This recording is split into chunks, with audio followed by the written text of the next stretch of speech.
Absolutely beautiful conditions, it looks like, at Long Beach Street Circuit for RaceKraft V8 Vets.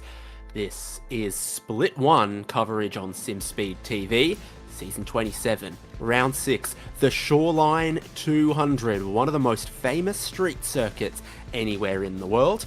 And we are going to unleash the V8 Vets field at speed down the straights, between the concrete walls, in the braking zones, and also to test their strategy. Always been an exciting championship, this season no exception. We can't wait. So to bring you live coverage, I'm David Haynes with Daniel Yeaman in production and Brock Cadday alongside me. Good evening, everyone. Great to be here for this Long Beach Shoreline 200.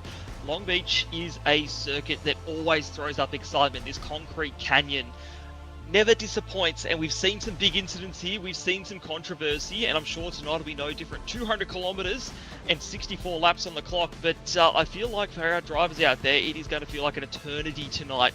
Looking at the schedule, we're in round 6 at the moment, so we're officially past the halfway mark. Wayne Walker has been the standout this season as our newly crowned champion at the end of last season. So we will go from Long Beach tonight to Coda, then to Fuji for our longest race of 300 kilometers, Nürburgring combined on the 24-hour layout in round 9, and we will round out season 27 on the streets of Adelaide with another world famous street circuit.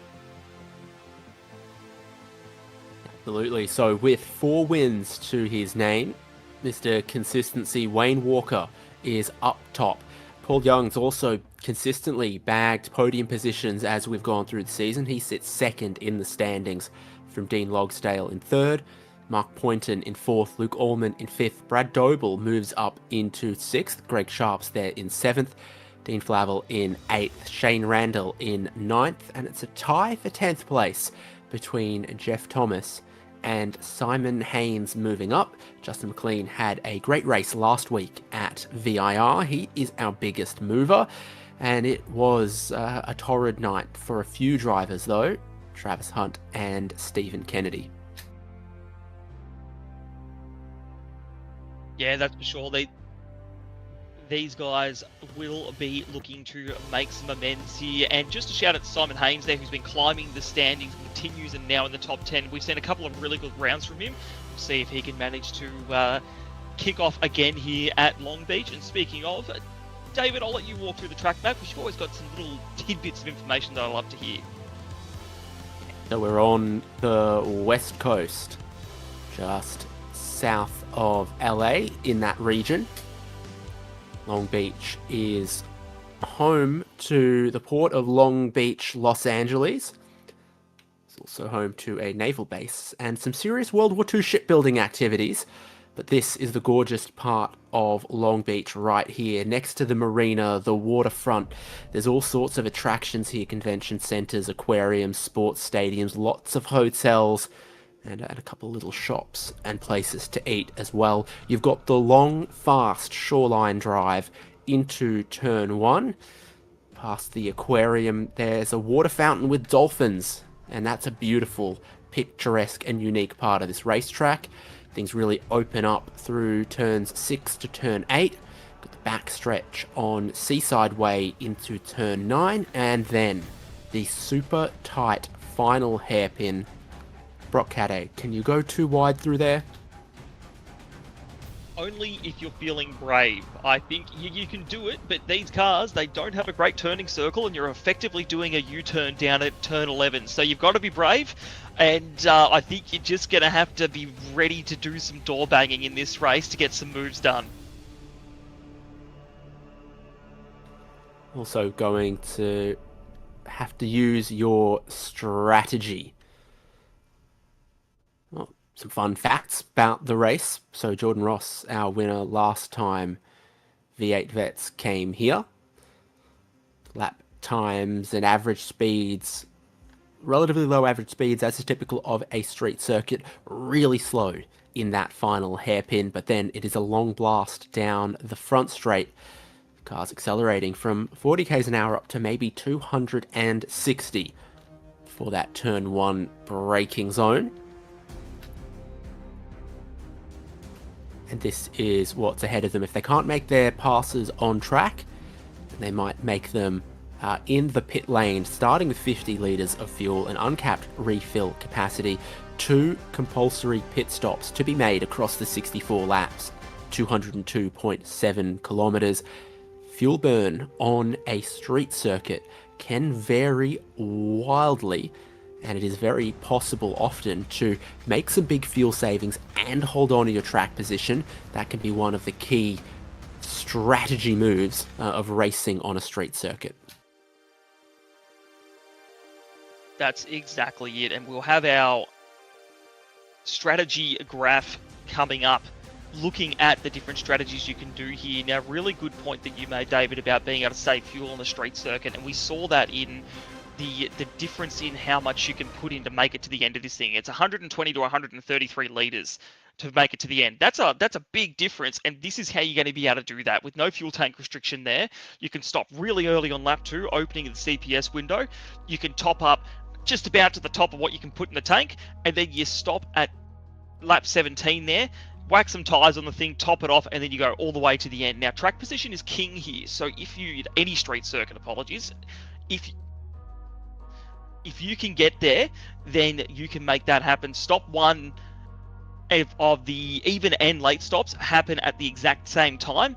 If you're going to do an even stint, you'd break it into nice thirds there. The late stop, you're probably going to rely on a safety car there to actually take advantage of some new tyres, just top up at the end and go through there. And before we move on, David, did you want to go through the Long Beach situation that we had here last time? I think it was last time, it might have been the time before, but it's something we talk about quite often, where in these 2 compulsory pit stop races, anyone that makes their first compulsory pit stop early and has that completed when a safety car comes out can then make their second compulsory pit stop under the safety car while everyone else makes their first. And then you find yourself in a situation where many of the leading cars will need to make a green flag stop, but there could be some drivers in the pack, if they got their first CPS out of the way early before a safety car came, that they then don't need to make a green flag stop. And we have 2 split and competing strategies. The Long Beach situation is where you get caught out by a safety car somewhere before the midpoint of the race and you haven't made a compulsory pit stop yet. Let's take a look at who's joining us on the Zoom wall. Drivers get 1 bonus point for this, and it gives us a great insight into the drivers, their setups, the battles on track, and who's sweating and who's keeping their cool. So Ray Smith, Luke Allman, Phil Manuel, Damon Fisher, Wayne Sanderson, Simon Haynes getting into the top 10 of the points, Jeff Thomas, Paul Young.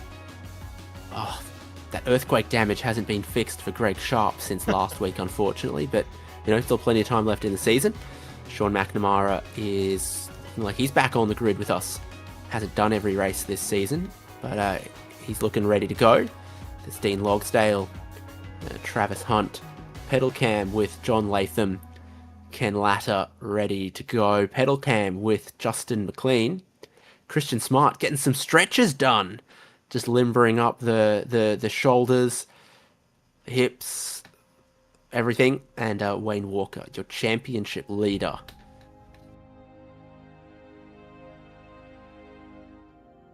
So here's the grid for the race. 200 kilometers ahead of us. Ken Latta is on pole position, just ahead of Wayne Walker. Justin McLean in third, with Troy Stonestreet starting from fourth. Qualifying always feels important on a street circuit. There's Paul Young in fifth, Damon Fisher in sixth. Mark Poynton begins from seventh with Jeff Thomas in eighth. And Dean Logsdale in ninth. There's Sean McNamara in 10th. Out of 11th, we have got Wayne Sanderson and Chris Burridge out of 12th. 13th will be Luke Allman and Travis Hunt in 14th, 2 of our Zoom wallers. 15th, we've got John Gallen and Andrew Rushworth out of 16th. 17th, Shane Randell, and 18th, John Latham. And rounding out our top 20 here tonight will be Ray Smith and Jason Spriggs. 21st, Ricky Hyde, Alex Kiddis from 22nd. Lap times all looking super close around this short track. Christian Smart in 23rd, all warmed up and stretched with Dean Flavel alongside him. Brad Doble, 25th. Reese DeGoey, 26th on the grid. Here's David Nash in 27th with Matt Brunt in 28th. And Simon Hetterscheid and Shad Lewis, last week's driver of the day. Greg Sharp, Scott McKenzie, 31st and 32nd. 33rd, Matthew Stores, 34th, Stephen Kennedy. 35th, Phil Manuel, 36th, Simon Haynes. 37th is Damien Cairns, 38th is Tim Malford. Darren Goosey and David Kirby rounding out our field here tonight. Matthew Scholes as we go green. 200Ks begins at Long Beach. Racing down Shoreline Drive towards turn 1. The pole sitter dropping back. Not a great getaway from Ken Latta. Wayne Walker already into the lead as they all need to slam on the brakes for turn 1. Always a pinch point at the apex, at the exit, as the drivers have to fan out with the concertina effect in the back. And it's usually single file through the fountain section. And there is dramas there for Dean Logsdale. A few other drivers needing to be very, very careful. But for poor Logsdale, he's going to go to the back of the field and with some damage. The poor Dolphins didn't need to see that. Who else is in the fountain? Gallen's parked in the garden. He's going to get going there, but that is drama for three corners into this one. So Gallen parked up, but not with too much damage. Logsdale with a lot of damage. There you go. Gallen does have a little bit there. So he will be feeling that around here. Logsdale, I am sure, is going to need to come and pit soon enough because he can't be in a good position with the hits he took there. But back to the front of our field here, looking at Paul Young, who is at the back of our top 5 at the moment. Chasing down Justin McLean and Troy Stonestreet. Wayne Walker with a fairly commanding lead already for one lap. This is what we see him do week in and week out. But these guys behind him will be fighting tooth and nail to try and make this happen. This is where the games begin. We talked about fuel saving. It's lap 2. This starts now. Your strategy starts now as you come flying through down Shoreline Drive here and into turn 1. I think Sean McNamara shaping up just behind Jeff Thomas as the field has been strung out a little bit by lap 1. Everything a little more serene past the fountain. Gorgeous little bit of track that is. Not necessarily great for racing, but such a unique icon of Long Beach Street Circuit. The curbs a little bit in some places here. I think there is a penalty for cutting too much of that particular curb.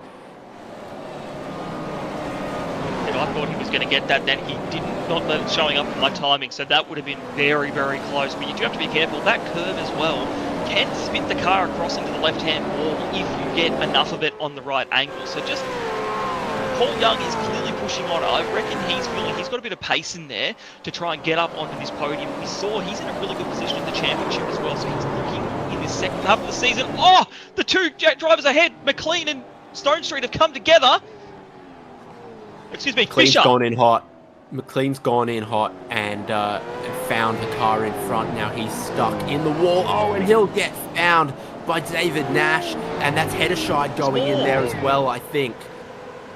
The track is jammed at turn 9. This often happens at the hairpin, but there are so many cars in there. McLean's got massive damage, and there's a lot of other cars getting damage as well. This is so tough to unravel. John Gallen for a second time. Yes, if you're poor John Gallen, you're just thinking, okay, I'm running my race at the back here and I'm just going to make it happen. And then you come across that. And it's these street circuits, Long Beach in particular, there's so many blind corners that you just don't know what's up ahead of you. Those guys would have just had no idea what was coming their way. We've got bumpers falling off down the main straight here. There's McLean coming in completely. Oh, no. And he's just gotten a black flag for speeding in pit lane as well. So that's just insult to injury there for Justin. My goodness, you could see it. You're like, I think that's a bit too quick. And indeed, it was. Long pit lane here at Long Beach. Large delta compared to some other road courses that we often go to. but it appears, miracle of miracles, it's cleared itself up there. We remain green with Wayne Walker leading. Ken Latta, not a great getaway from the standing start, but has settled in second place. Walker leaving them in his dust, and after that contact between sort of third, fourth and fifth, Stone Street keeps third position with Paul Young just behind them in fourth. Damon Fisher up into fifth.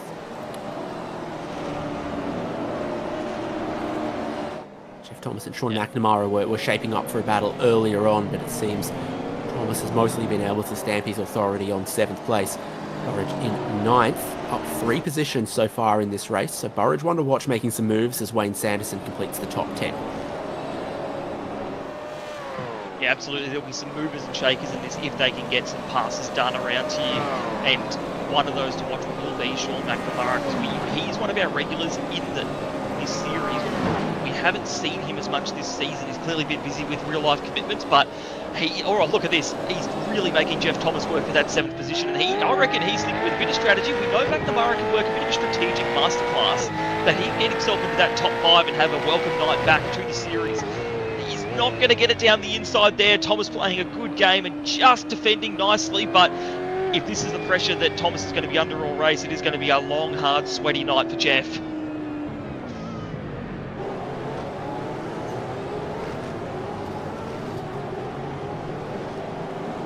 There we go, side by side at the hairpin. We talked about if you could do it. It was a little bit sluggish. It is the slowest turn on the circuit, but they had a little bit of a nose to tail there. Everyone's going to keep on going and go about their race, but that just shows you how awkward it is to try and get a move done there. In the background there, Chris Burridge having to defend against Wayne Sanderson to try and stop a move coming back at him.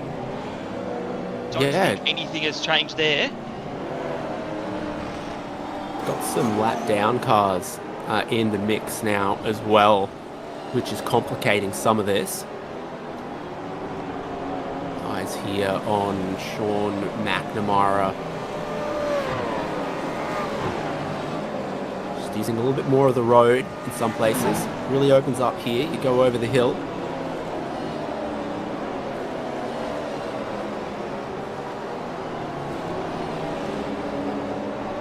Complex circuit there, at the complex part of the circuit there, the braking zone being downhill, then the apex has quite a few bumps there, and you can take a lot of that inside curve as well, so you can almost be baited into going almost too tight and clipping the wall and then bouncing out to the outside wall. So it's all about precision at Long Beach, trying to nail it, not take too much curve, but take enough curve. And even here, look at them tippy-toeing through the left-hander and into the hairpin there to get going, and then sideways and wheel spin hits Chris Burridge as he's just trying to get the power down in this 600 horsepower machine.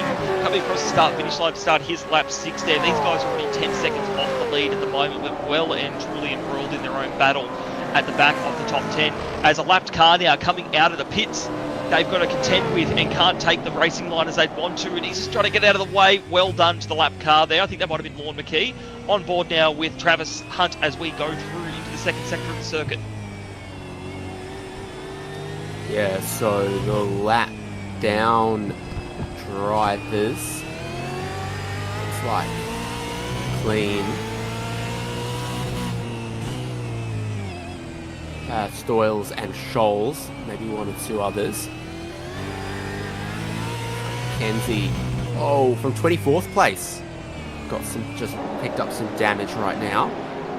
So it's just a little bit behind us. Travis Hunt battling for all of his positions here. That's where some of the action's been. And for Mackenzie, what's the damage that he's got? It's that. The right front is, as many of the people in LA would say, no bueno. Yeah, that's for sure. He's doing well to actually link that thing back around to get to the pits and use his fast repair. He has called that into race control, so I think there is another someone who's been involved here. David Kirby's also missing his front bumper at the moment, so and has been black flagged as well by race control for an incident on lap 1. We're not quite sure. Here you go. This is the replay now of Kirby down the inside of Mackenzie. That's not Kirby, excuse me. That's John Latham down the inside of Mackenzie there. Wow, that's it. And Latham doesn't have too much damage there, but Mackenzie absolutely does, and that front right has been plucked out. Now we'll have a look at what happened to David Kirby.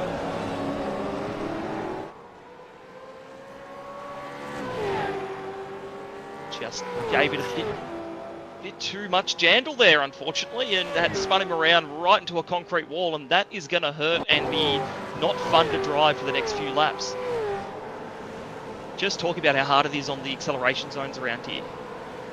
Oh, yeah, and that's how he ended up in the fracas. Simon Haynes was down the inside of someone there trying to make a move, and then he locked up, went into all of this, reversed back. Oh my goodness, one of the F1 cars doesn't even collect it. It just drives straight down the runoff. That's how Simon Haynes ended up in there. He's obviously trying to get deep into the braking zone, and then oops, nowhere else to go.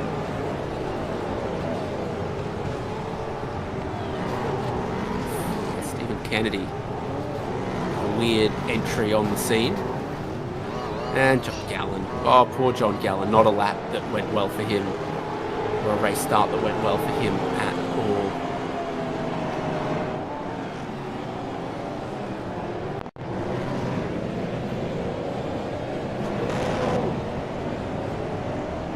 So I'm just going to look here and see how David Kirby got this penalty. So we've just seen him with damage, but he has gotten a penalty on lap 1 for a black flag. So we're just going to have a look here.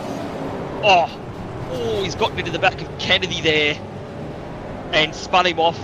And Mulford in the background there as well, maybe another victim of that one. So, that was close. That was close. There's very fine limits around here. Reese DeGoey getting on the brakes. I think he was involved in that incident later in the lap as well. But plenty to unpack here.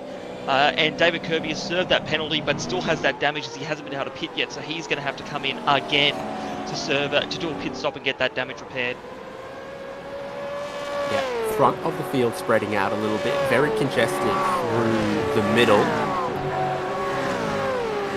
Keep down Shoreline Drive. Even in these cars, it's flat out. That's how they reach speed. You can't cross over the pit exit line there. You've got to stay on the racetrack side. Same is true when you're exiting the pit lane. Stay on the pit exit side of the line until the blue cone. That's something that often catches drivers out here. So when we reach our pit window, something to be wary of, that you get tempted to turn into turn 1 too early from the pit exit. If you cut across the line, you will get a penalty. Almost like doing a full turn. If you're from Melbourne or you have driven in Melbourne CBD, you've almost got to treat the pit exit like a full turn. It is a 90-degree turn you've got to make out of there to actually get out, and you're right onto the racing line as well. So it's tricky, and drivers on the circuit have to be just as careful as drivers on the pit exit to make sure there isn't any contact. Looking at third place Troy Stone Street here, who has a bit of traffic up ahead of him in 33rd and 34th on the track. Nash and Logsdale up ahead of him at the moment. This has brought Paul Young right up to the back of him, and I have a funny feeling here we're going to have to see potentially these guys step aside and let the leading pack through. That's exactly what Logsdale has done. So he's given up the battle for 33rd there. And David Nash has gone firing down the road, but that's allowed 3rd and 4th to go on through and continue their battle.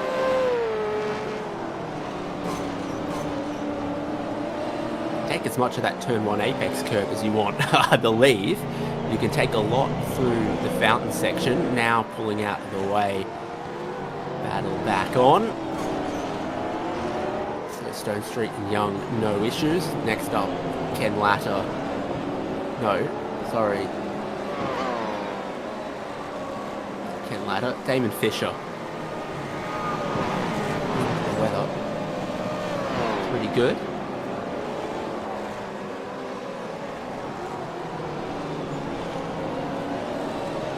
Fisher ahead of Poynton. There, John Latham getting a black flag and that contact there on Mackenzie. We saw a really pretty open and shut case there for race control. So up there catching up on some of the craziness and action that has been the first 10 laps of this race.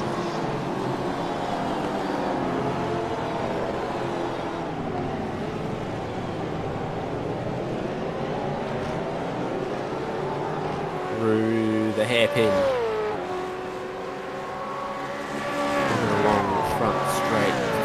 Burridge, Sanderson, Ullman and Travis Hunt close together. Damien Fisher's looking at the cars in front there. His speed, his revs. Oh, yeah. Close to a bit of rev limiter there. In 6th.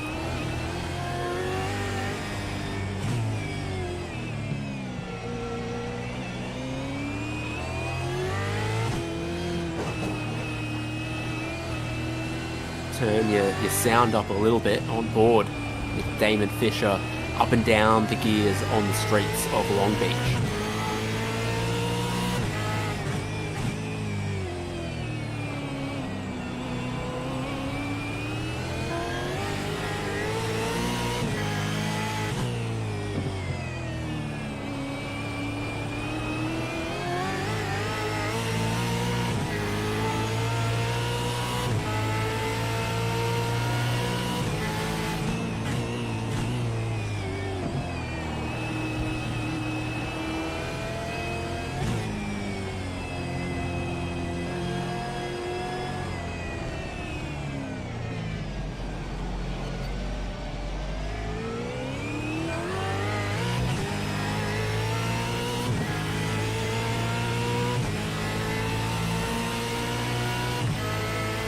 Then we have it second gear, 45 kilometers an hour around the hairpin, then all the way up through the gears and past 260 k's an hour. Long braking zone down towards turn 1 for Fisher as he looks at that battle in front of him of lap down cars. They are getting just a little bit closer to him, and he knows he's got Mark Poynton just behind. McNamara, slow down. Where did he get that? Did he get that from the fountain section, or did he get that from turn 1? Because I think from the pit exit, if you cut it onto the racetrack, it's an unsafe pit exit, which is a pit lane penalty. But if you go the other way, I think it's an off-track slowdown. I think it might have been the fountain section. Looking back at the replay, he looks like he cut that completely in the garden and not on the track there. At turn 1, he barely even touched the curve, so he's really trying to straighten up the exit out of the fountain section, and has just copped a bit of a slowdown because of it. Okay, so apparently there is a limit to how much rearranging the garden beds you can do, and Sean McNamara knows where it is. Landscaping for your Thursday night in Long Beach, but didn't seem to affect him too much. He's kept his position. He's just dropped off the back of the likes of Mark Poynton up ahead, but as you can see, he's already started to catch back up again. But important lesson learned for the remaining 50 odd laps of this race: don't do that again. It can be costly. There is a look at Sean McNamara, currently in 7th place.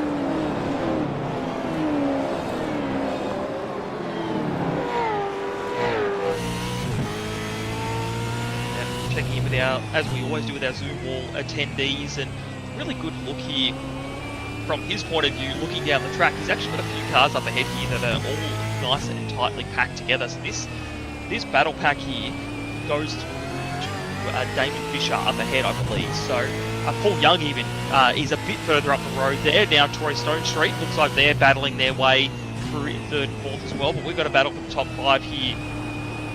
And Sean, I reckon he's just licking his lips at the moment, looking at Fisher and Poynton, just waiting for his opportunity to strike, if you ask me. And we know McNamara's a crafty guy. Oh, I think he nicked the wall there. Got checked up a little bit by David Nash going into the hairpin. Paul Young picked up a down just ahead, holding on to 3rd position. So we've got Troy Stone Street just behind him. A couple more cars exiting the pit lane. Very, very easy to go a lap down, taking the pit stop here. It's a more than 30-second drive down the pit lane, plus your service. And a lap that's only just over a minute. So our drivers that lost a bit of time to the car park in the opening stages would have already been about, 30 seconds behind the race leader. And we take a 30-second transit time plus 20 seconds of service, bumping back more very quickly. 1 lap down in this race. You'll eventually get it back, but it's a dangerous thing to be lap down with the possibility of safety cars going on. compression in this part of the field. Sean McNamara, he passed the lap down cars, gets just a little bit closer to Mark Poynton and Damon Fisher. There's Fisher, Poynton, McNamara going in deep in the braking zone, just avoiding the wall. Jeff Thomas behind him. And I don't know if you guys clocked that, but the brake rotors were glowing orange. That he was on the verge of a big lock up there and just managed to pull it up. But again, now he's got Jeff Thomas to worry about behind, and he's come into the pit, so he's actually decided he's got to get out of this battle pack. He needs to come in and try and get an undercut. Travis Hunt will come in as well. So we're just starting to see some of our main players come into the pits and begin or do their first compulsory pit stop, get this out of the way. But the interesting question will be, do they end up being close to being lapped here? Depending on how long of the service they take and how much fuel goes on board, that'll be an interesting one to watch. Yeah, I don't think anyone from the top 10 goes a lap down by taking their pit stop at the back half of the field so easily with the field spread.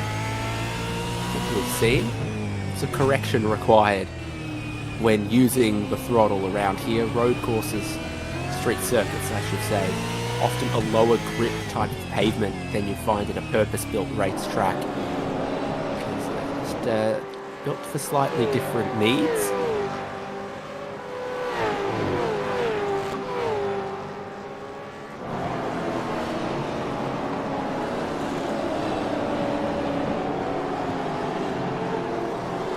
Seeing a few of those guys come out of the pits now. About a 1 minute transit time, or just over, including your fuel stop, depending on how much fuel you've got on board. So that'll be an interesting one to watch as more people do come into the pits. Speaking of in the background there, someone has just fueled off. Mark Poynton into the pits as well.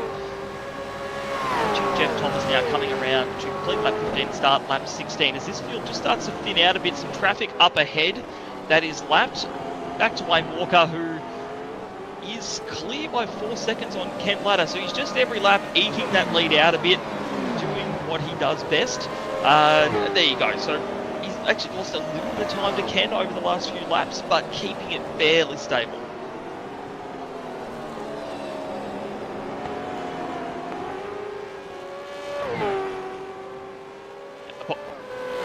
Good margin to have.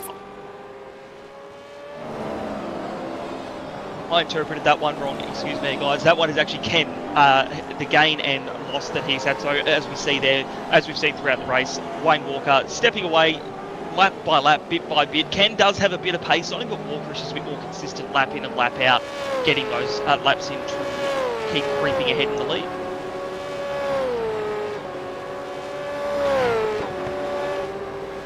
See that the next car that Wayne Walker might put the lap down is Simon Hetterscheid. I want to know what you think of his livery, because for me, it makes me want to order a Jaeger bomb, and I haven't had one for 10 years since the incident. I don't know if I should ask about the incident. Maybe I'll ask you about that one after the broadcast is done. But gives me a little bit of that vibe. I don't know. Maybe a fun Saturday night out in the city. I could be convinced if we commentate during the week. Well, it's tough for Wayne Walker, though, with the density of traffic he's coming across. You saw a handful of other drivers have just pitted, they've exited in front of him. There's a lot of other drivers from the top 10 making their stop. Fisher, Thomas, Sanderson, Burridge, Ray Smith and Alex Kiddis. So again, as the race leader, eventually, you become a little bit vulnerable if everyone else has stopped and you haven't yet. So just get your confidence a little bit. Need to cut through all this traffic. Some of them are damaged cars as well, and Hetterscheid's got Ricky Hyde, who's come out on his outlap just behind him. Oh, another little moment. And your race leader comes into the pit lane. You've got to slow it up at the yellow cones. He does that just perfect. 64 kilometres an hour, 40 miles an hour. Ken Latta from second, Paul Young from third, Troy Stonestreet from fourth, all following in. And they have the long trundle to make. And all coming in around the time that we would expect the even pit stoppers to come in. Chad Lewis. So part of the reason they're coming in, it is the even stint at this point in time. However, they're also just about out of 50 litre starting fuel. So we're going to see We're going to see a lot of action on pit lane. Oh, that was absolutely over the limit there for Greg Sharp. He came flying in like a rocket. And that will be a iRacing black flag for speeding in pit lane, unfortunately, as more people peel in. Bit of damage there as well. Yeah, no bumper for Goosey, but not gigantically surprising. A lot of other drivers in too.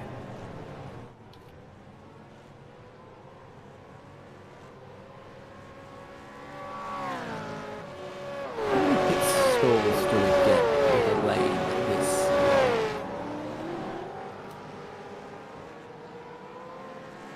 Chad Lewis is one of the 46, last of the apparently. late pitters. 46, Yeah. that'll fit our field. Be him and Nash and Stoyles, perhaps. Might have missed their lap 1 stops if they took them. Here's Chad Lewis. Like I say, you can make some pretty aggressive fuel savings on a street circuit sometimes. Chad Lewis qualified 30th, so he won't need to go too far down the pit lane to find his pit stall. It'll be a lot closer to the pit in end than the pit exit end.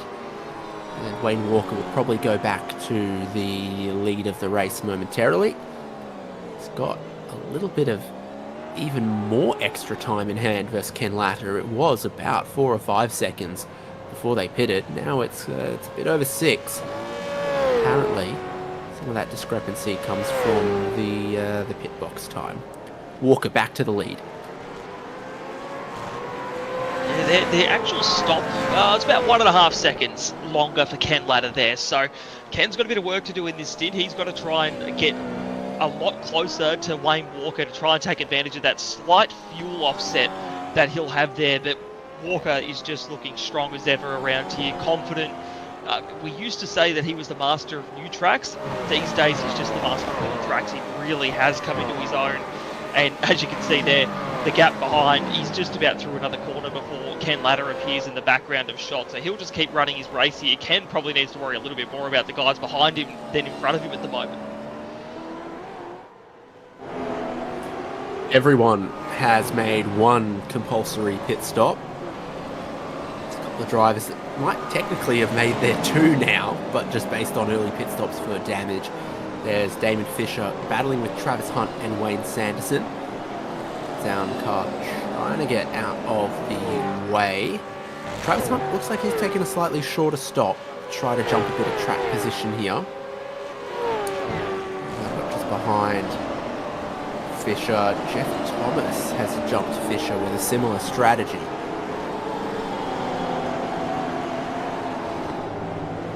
And this is where you were talking about strategy was the word that was used earlier on, and they're all using different ones to try and get track position and see if they can skip ahead here. Focusing at the moment on Travis Hunt and Wayne Sanderson, and we have got Fisher and Hunt both on the Zoom wall tonight, side by side at the bottom right of your screen as they attempt to go side by side on the track. Hunt not quite close enough down into turn 1, spotting a little bit of damage on the front right of his car as well, and damn near hitting the wall. I mean, Hunt's trying to just about hit any ball he can get his hands on at this point. He is racing it right to the hairy edges of the margin here.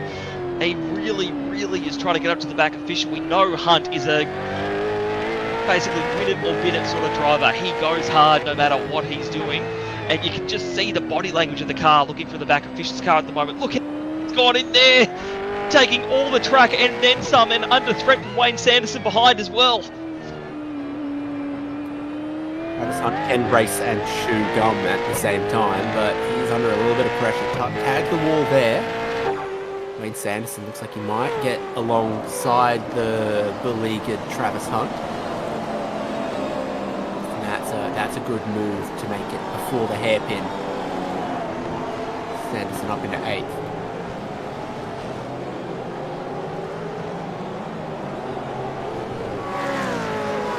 There you can see Hunt was pushing on very hard, and Sanderson just had to wait for his opportunity, and he's taken it now out in front.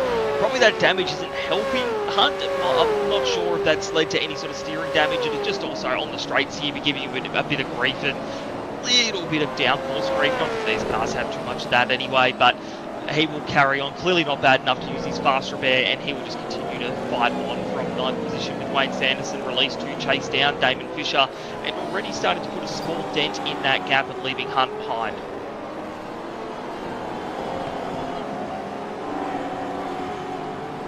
Cars eat curbs for breakfast, and there's plenty of places around here that they've got to do it. Ray Smith's another one of the drivers on our Zoom wall. He's in 13th place, just ahead of Alex Kiddis. Both of these drivers up 6 spots so far in the race, avoiding some of the dramas, avoiding some of the penalties, and some pretty rapid little stops as well. They took significantly less fuel than Chris Burridge, who's in behind them and appears to maybe be missing a body paddle or two. There's a look at Ray Smith onto the backstretch. He's got what, a little tablet there giving him a bit more data. What's behind his left hand? Yeah, that's looking like a tablet. It's on a bit of a weird angle to get some good data from it though, to actually see what's going on. But he's enhance.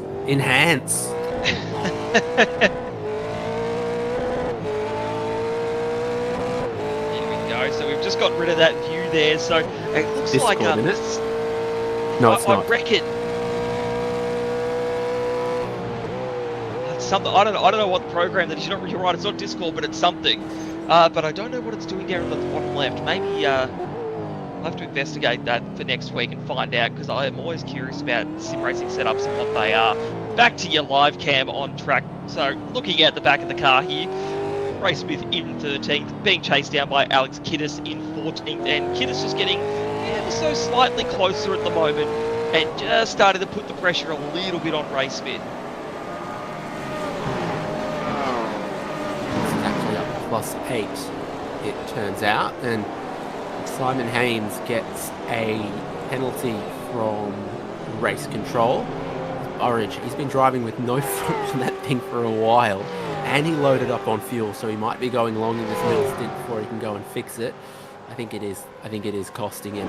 Christian Smart making that look very, very easy as far as passes on the street circuit go.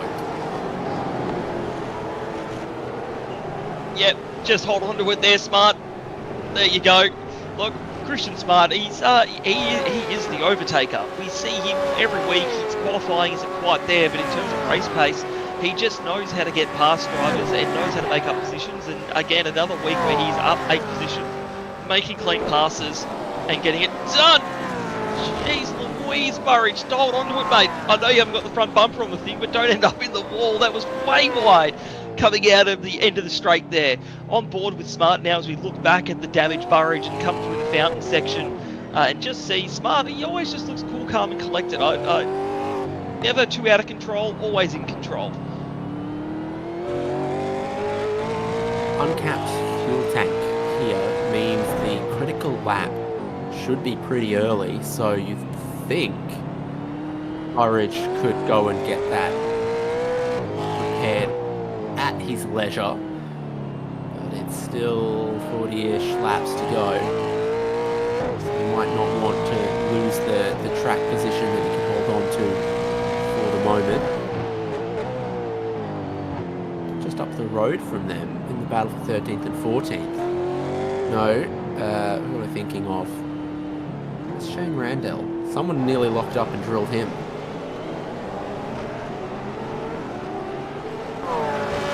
Well, they definitely locked up and then they nearly drilled him. Yeah, okay, yeah. Just here. Kiddis behind, who's a lap up, I think. Yeah, that's correct there. Suddenly a bigger gap between Ray Smith and Alex Kiddis. Into the back straight.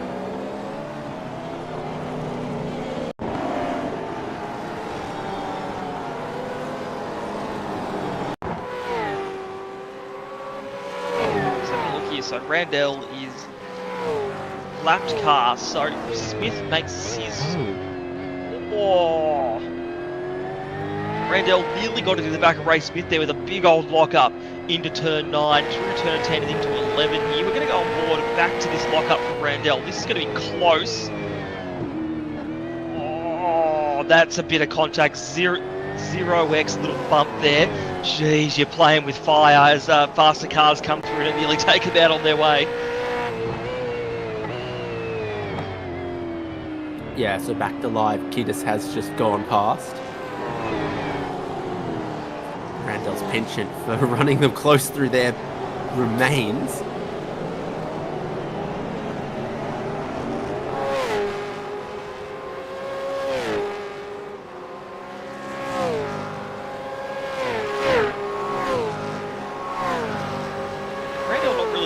Back here, but unfortunately, I think with some of the incidents earlier on, it has put him in a really bad spot there. Down the first car a lap down at the moment, so he's kind of just got to sit here, and he does have more cars coming. Smart and Burridge, who we're just looking at coming through, as well as a bit more of a pack, as we're looking at some of these cars who are getting mighty close to the walls around here, some of them even just nicking them. That's all part of the fun around a place like Long Beach. Look at those marbles as well. You just couldn't possibly try to get a move going in and out of the fountain area, because you get on the marbles and you'd have nothing to say about it. That's the typical shot of Long Beach going past the fountain. Deeply unique to this place.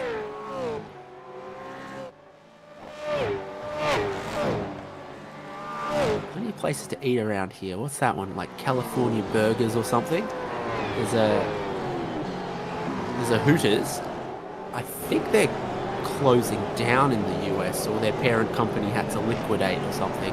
So that might be another case of scanned in iRacing doesn't actually exist anymore.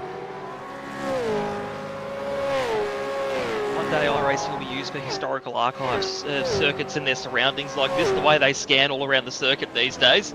They'll be used to put together historical accounts. Yeah. Pukekohe, Oran Park, USA Speedway, Hooters. What do all of these have in common? No, we won't go there.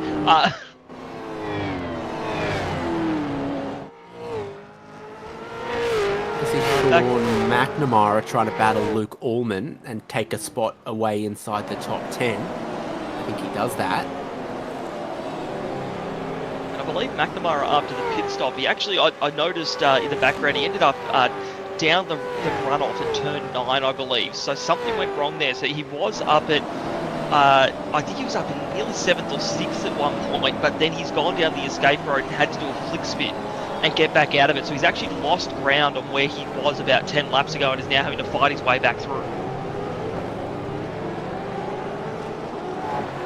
He's done one of them, getting past Luke Allman just there. Yeah, this is how, so...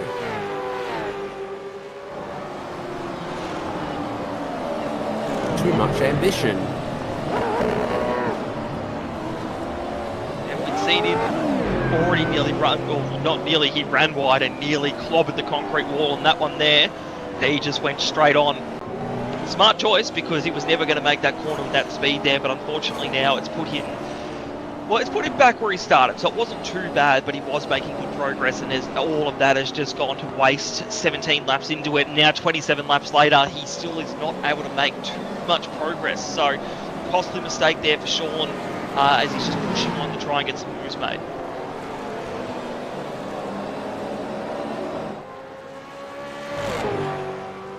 Steady first to second.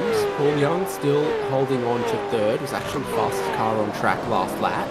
Maybe closing latter in just a tiny bit. Third straight fourth, point and fifth, all in some space of their own until this group. Jeff Thomas, Wayne Sanderson, Damien Fisher, Travis Hunt, Sean McNamara not too far behind them either. Knowing that Thomas and Hunt are just a tiny bit lower on their fuel at the first stop, something they'll have to repay at stop number 2. So that's promising for Sanderson, Fisher, and maybe even Sean McNamara. They're competing with them on track, but should have an advantage come pit stop number 2. And that's part of this, is the fact that Sanderson has actually stuck with Thomas as well. Thomas hasn't been able to run away.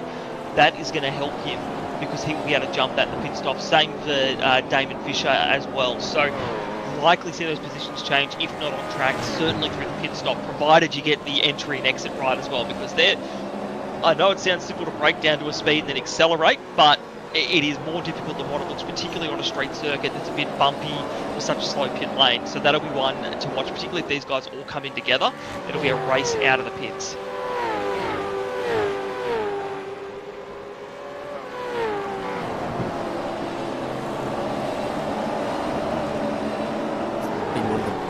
Challenging braking zones is there at the end of the back straight. Oh, someone's around coming onto that straight though. Christian Smart's got problems. Travis Hunt's backwards now on the entry. Oh, the yellow light's flashing. Christian Smart is in a really awkward spot here. You reverse backwards, you're on the racing line. You can't drive forwards, there's a concrete barrier there.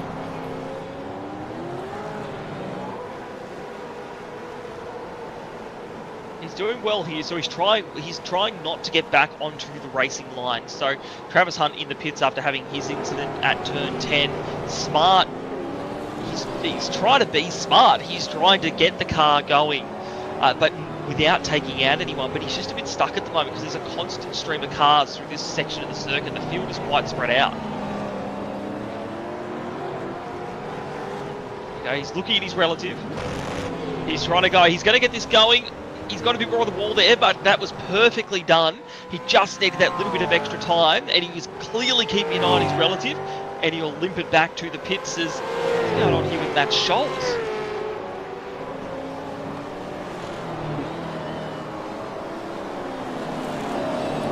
Well, after finding the wall, Travis Hunt's in the pit lane. Phil Manuel is going to come for his second compulsory pit stop as well.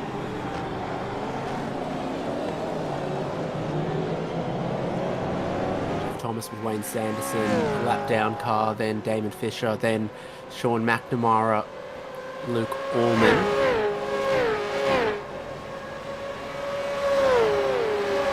Christian Smart, after death by 1,000 cuts against that concrete wall, is going to come into the lane as well.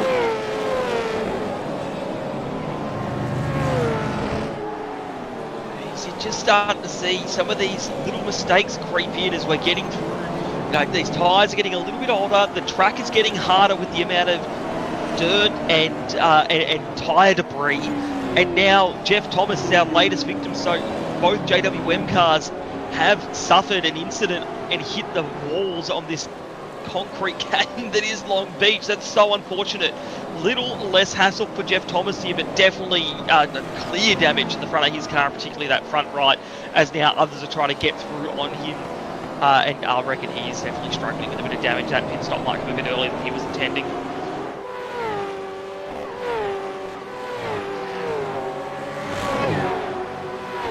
Well, a good example of is the steering wheel straight. The answer is probably, but still with some damage for Travis Hunt. And Jeff Thomas too, in fact, I should say, but both of them.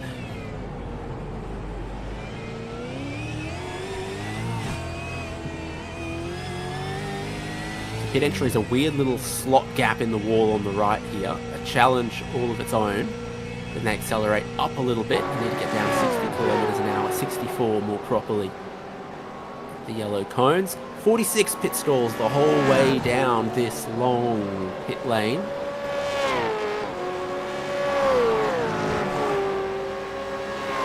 Dean Flavel with a bit of damage as well to the front end of that car. His Mustang is looking a little worse. We're up 10 on where he started with Chad Lewis, who was leading this race for a lap, being the last of the late pitters. He's still up 15 and in 15th at the moment, so he is doing quite well. But behind definitely a bit of a beleaguered Dean Flavel, who's just, I'd imagine, trying to make it to his next pit stop at this point.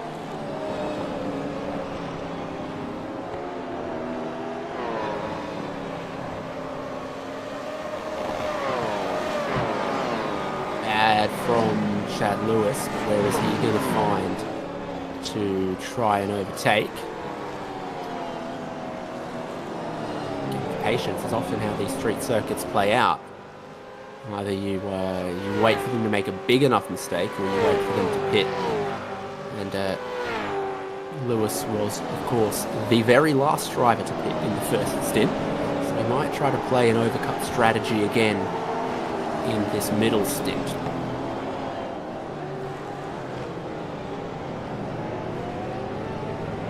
Yeah, that's it. See what he ends up. He actually took on just about the most fuel as well of anyone that pit, so he will be able to go way long into this one. He'll use that late stint that we looked at earlier, but will not want to be held up on that charge, so to speak, by the likes of Flavel if there is some damage that's holding him up. Again, we just look at the complexities of coming down the turn one with a person coming out of the pits. That all looks to have gone fairly smoothly. Jeez Louise, hold on to it, Flavel, and Lewis don't get into the back of him. But Lewis will be one to watch come at the end of this thing, particularly if there is a safety car towards the end. If he's on fresher tyres or has the opportunity to get onto fresher tyres because of a safety car and get sort of a better pit stop out of it, that will help him. So yeah, one to watch as we head into the second half of this race. That happens. Matt Brunt gets a little bit closer. Andrew Rushworth's about a second behind that. Jason Spriggs, Tim Mulford and Reece DeGoey completing the top 20 at the moment. We've got some of our first drivers to have completed their second compulsory pit stop. They're still waiting on most of the field. Jeff Thomas and Travis Hunt have been the highest running drivers to make those two stops. Needs a little flick at the end of the hairpin to get the car around.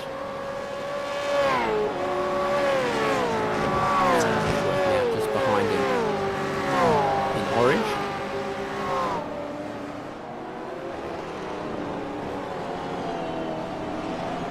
We're back looking at Simon Hederscheid here, who is in a bit of a battle at the moment. Though it looks like John Gallen might have just backed off there to let through some lapped cars. So we were just about to look at these guys are a lap down, are a lap down. Hederscheid, Gallen, Latham, and Phil Manuel, but they're doing the right thing in sidestepping here to let some faster cars on the lead lap through. Just seen Ricky Hyde go through on the likes of Gallen and Latham. Phil Manuel, there we've got a little battle pack for 2930s and 31st here, so these three cars line of stern on the circuit, all a lap down, but all still battling for real position out there on the circuit. As they come around to the hairpin now and try set up a move. Not much is going to happen here. Latham, we know Latham likes a good move. We'll go on board with his pedal cam here. I'm guessing that was some wheel spin, but it nearly had him in the concrete wall. I thought he was going to the pits for a second there. How's the traction on the Explorer socks is the question. A little chilly where he is. You wearing socks right now, Brock? I'm sockless. I am wearing socks right now, but that's because down here in Melbourne, it's just about a requirement once you get to May every year. So if I don't, I get in trouble. All my feet are cold either way. Gotta look after your toes. Smoke show going into the braking zone there from Simon Hederscheid as he locks up two brakes in behind lead lap Ricky Hyde. Loses a position in the process. John Gallen gets past. On board still with Latham, with Manuel trying to get down the inside of him. Close enough.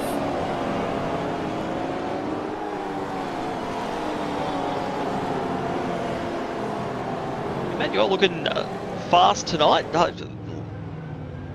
Looking like he wants to make some moves. Might have just clobbered the wall there, I reckon, on the right rear. You just saw the way the car kicked around. That usually happens when you nick that wall there, and I can tell you I know that from experience, because I've done it more times than I am proud to admit. But on board here with Phil Manuel, so looking at his 4-screen setup, JRT on the top screen, shout out, because I'm running JRT on one of my screens here tonight as well, as he comes through onto into the fountain section here. Always love seeing our Zoom walls. I feel like we're starting to get some pretty bumper crowds in the Zoom wall section these days. Everyone looking for their extra point that they get from being a Zoom wall attendee. But you can already see on the screen on the bottom left there was a blue flag for Phil Manuel. Constant pressure he will be feeling through the second half of this race as the field continues to come through.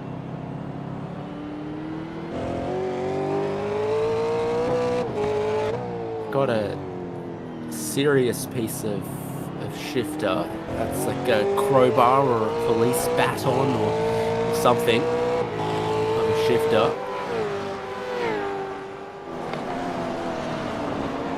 He's alongside header shide at the moment. Around the outside. Take that. Good move. Him and his teammate Damon Fisher seem to be having a good run here at Long Beach. So I wonder if they've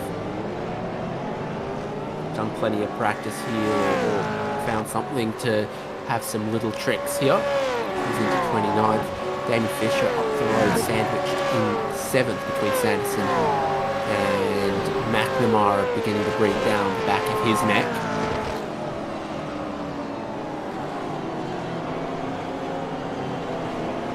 Feeling worried if you're anyone ahead of McNamara, because you know that he is ready and willing to pounce given the opportunity. Still looking at this battle pack here. Bill Manuel just dropping off a little bit off the back of John Latham. We know John Latham on a good night when he hasn't been involved in an incident and gotten a penalty will be routinely in and around the top 10 or 15, so it doesn't surprise me that he's got a bit of pace in hand at the moment, but a night that certainly hasn't gone his way has put him back here at the back of the top 30. Fighting to grab any points and positions that he can.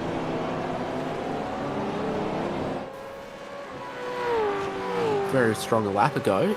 And he tried a straight drive around the outside. Issues for Darren Goosey. The front is off. And he's almost blocking pit entry. No, he's not blocking pit entry. But he is in an awkward spot. And he's stopped and he's parked, and a bunch of drivers are coming past him and diving for pit lane as we go to safety car at Long Beach.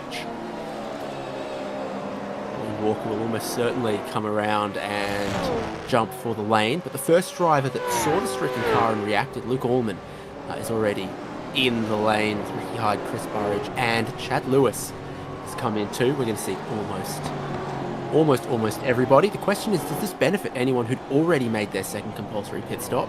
Jeff Thomas and Travis Hunt, ones to keep an eye on as the rest of the field make CPS number 2. Yep, she's going to get busy, particularly where there are packs that are together to come in and make it to the pit stop and get down to that limit. So still a few people going around. As you mentioned, Jeff Thomas and Travis Hunt too to keep an eye on. This is a really great camera view here to show exactly who's coming in with the park. Darren Goosey there, just past the pit entry. Oh, slow it down there. Well done. Not seeing any black flags for speeding yet, so everyone's doing a really good job here.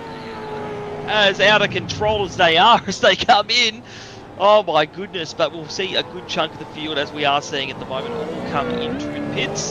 That's McNamara there as well. So now we're starting to see our leaders file on through.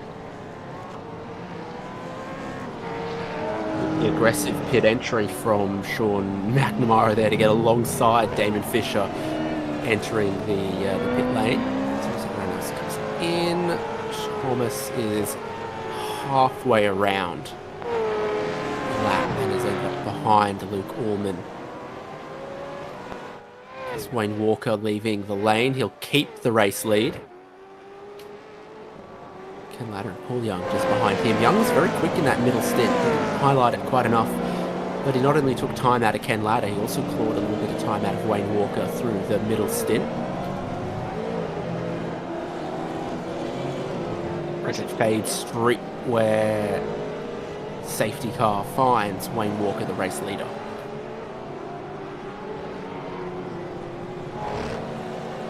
Impressive to see Paul Young, someone that we're keeping half an eye on because he's doing really well in the championship this season, and showing he's got that pace as well. So with just hearing race control is shouting about a couple of things there, but. So people have thought of there been some wave rounds, but they haven't been called yet. So we've got a little bit of misunderstanding with the safety car at the moment, but they'll sort that all out.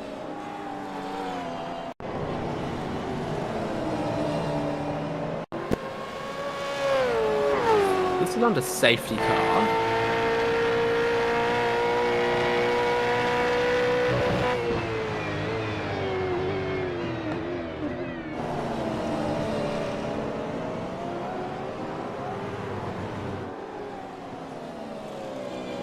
was taking it a little cruisier and Jeff Thomas wasn't. They catch the train of the safety car now.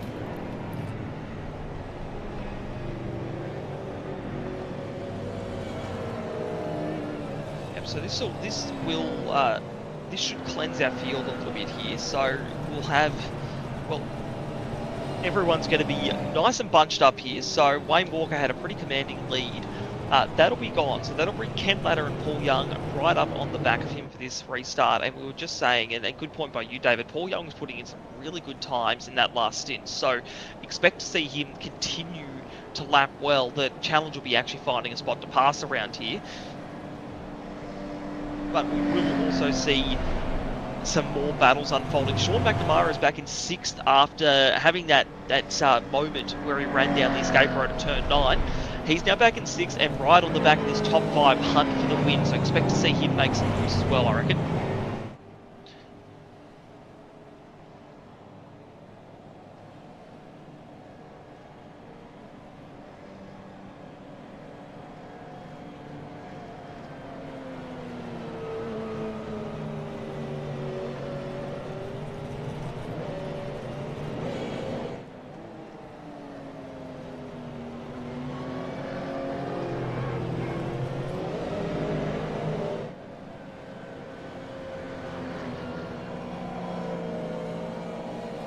So you've got your top 9 who've all stopped in the last 1 or 2 laps with the safety car. Jeff Thomas in 10th, who had stopped with a little bit of damage a couple of laps ago. 8 laps ago. 8th, Logsdale stopped 13 laps ago. He was on a different and unique strategy. Hyde with the safety car, Ray Smith with the safety car, Kidders with the safety car, Burridge with the safety car, Travis Hunt, we know, had already made his 2nd stop.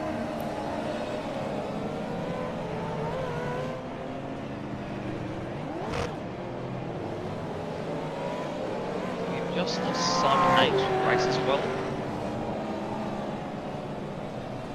Getting a few reports of people wanting to check safety car blend when people are coming out of the pits and who's got what position. It's always a bit of a complex one here when you blend out into turn 1 like that. You've got cars who are flying down into turn 1 and those who are trying to just get out of the pits, and it's hard to tell who ends up where sometimes, so that'll all get sorted out before we go racing again here at Long Beach.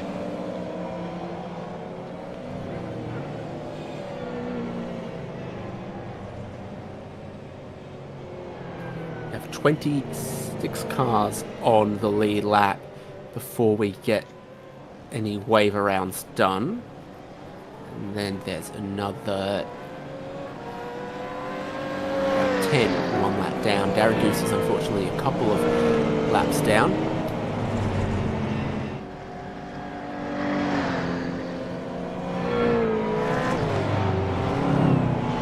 And you're getting wave rounds done now as well. So they're just letting everyone through individually, making sure that's all under control and it's done at a good point of the circuit.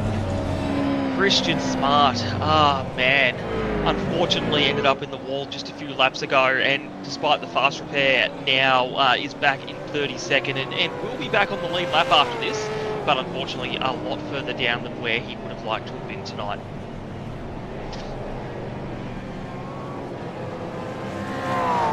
Going to send any wave arounds through the fountain.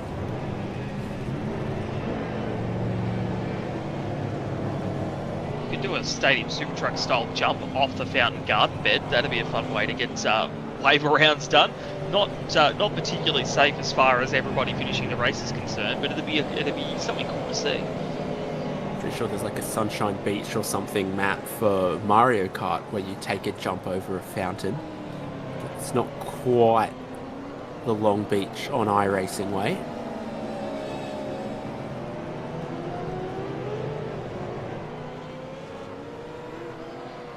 No, that's it, but that's okay. Sean McNamara did a pretty good impression of it earlier on when he got that slowdown and decided to carve some flowers off early in the season. Still letting all of our wave around cars through at the moment.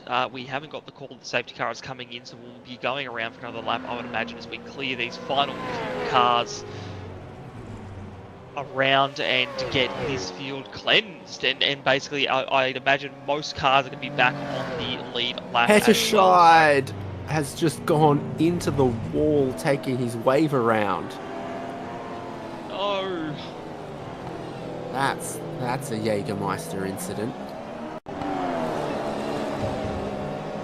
oh. That's not going to be nice. I reckon there'll be a bit of steering damage from that.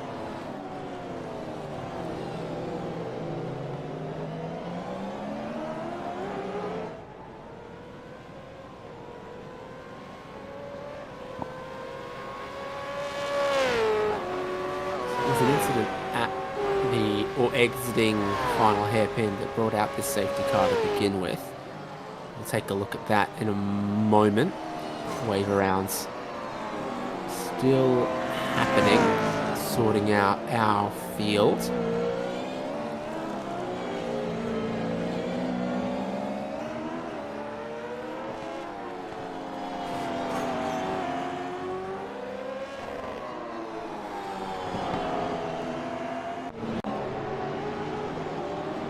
Goosey, hairpin. Whoa.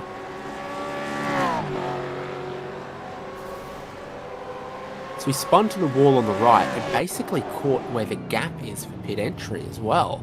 So then he's had a pretty square hit there against the pit entry.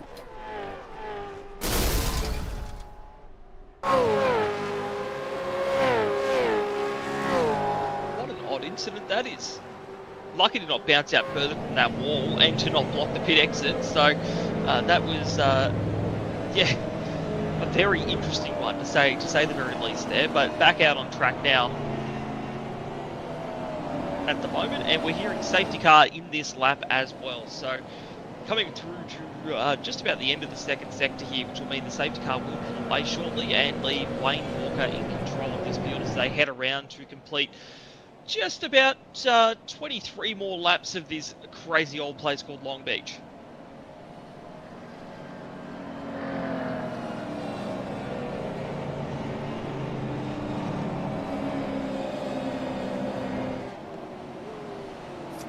"37 cars on the lead lap. Simon Hedershide's in the pit lane repairing that damage. I think he'll just stay on the lead lap. Could be close to falling off it again. Even the safety car really needs to slow up for that hairpin. Wayne Walker leads us. It's a wide run through the hairpin. Waits. It's a long front straight. Looks like he's gone about now. Ken Latta right behind him. Paul Young quick through the middle stint of the race. Gets a good restart from third. Stone Street in fourth. Mark Poynton in fifth. New tyres on a cooling track for everyone up front. Long shadows from the palm trees across Shoreline Drive.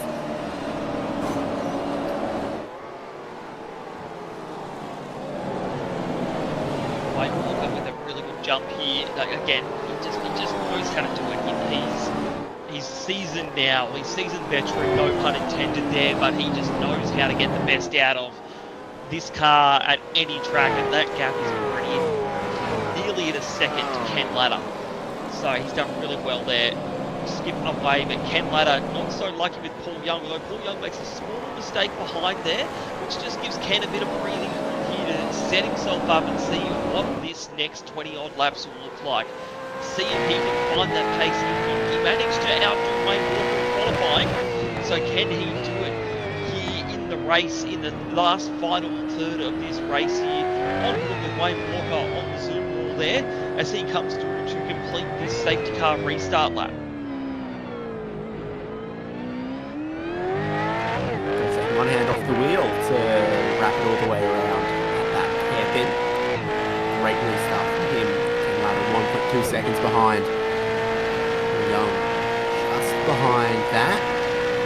We just moved outside of the top 10 shed between Sean McNamara. He's now up into 6th. Luke Allman in 9th. So safety cars kind of worked for the McNamara redemption arc after he went down the runoff after his first pit stop.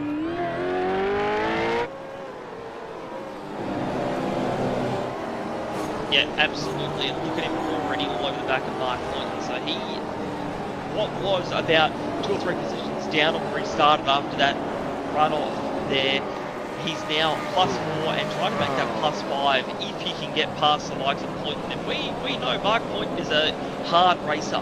He will defend his position. This is a great spot he's got himself in here. One of the better results he will have had this season if he can close this out in 5th position despite a hard charging McNamara. So he's not going to want to give this one up as Darren is showing repairs again. Repairs required again with a black flag. Hopefully off the track there. Right front is, not good. Darren Goosey. Now, I think he got this basically completely fixed. It's no good. Good thing he's got basically that whole part of the racetrack all to himself. What's happened? Oh, at turn 1, you got to imagine? Yep. I reckon. Bounce off the ball here. Well, didn't even bounce off the ball, just went in way too hot there and has punched in the front right of the car.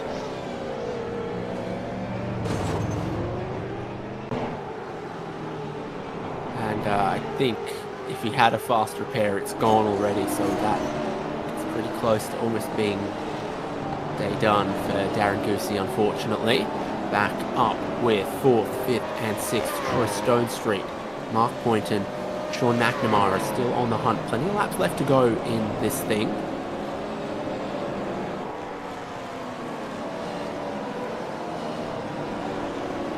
Absolutely none of this is said and done at the moment. Absolutely none of it. And that's what these 3 guys here will be thinking. It's Stone Street, Poynton, and McNamara.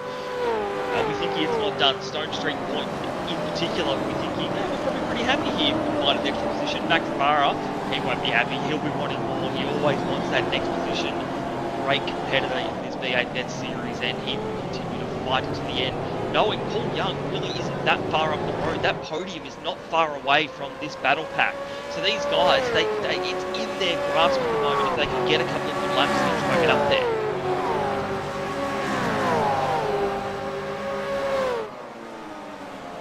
Wind's dropping off, but really long shadows across the racetrack and the sun almost setting. I wouldn't be surprised if we're headlights on before the end of this race. Should be plenty of ambient lighting around the joint. We ride on board with Luke Allman, just behind Wayne Sanderson and Damon Fisher. Fisher maybe a tiny bit wide there. Sanderson not afraid to climb every single curb. It's on for Luke Allman, headset on, got a big LED shift and gear indicator, a special display that you can see on there as well. If that's flashing red in his face, it's about time to shift up. Yeah, pretty good indicator there that you need to be shifting gears if your gear indicator is flashing red at you angrily. But Luke Allman up 4 tonight, and still got some work cut out for him here. He's not too far behind the likes of Wayne Sanderson and Damon Fisher up ahead. He just has a little bit of gap back to Jeff Thomas behind. So he is in a good spot here to try and just put a bit of pressure on and see if he can get something more out of his race. He's already had a really good run. I think the last couple of weeks have quite gone his way, so he'll be looking to get a solid result as he's in right now and just chase him down. And to echo your sentiment, David, about the weather, I was noticing was getting a little bit dark. So hey, would we have a twilight finish like we've had at the Australian Grand Prix and the supercars from time to time here in V8 Vets tonight at Long Beach? Doesn't normally happen at Long Beach. Being on the west coast, things are often pretty early for the TV window for the rest of the country. Look at some of it and go, the IndyCar race starts at midday. Imagine if the Australian Grand Prix started at midday. The look and feel quite a bit different. January 1st, apparently.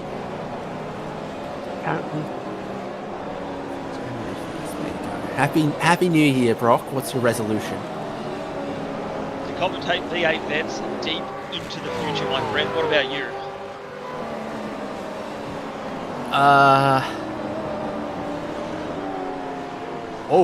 I'll have to get back to that because there is dramas for Degoe, I think.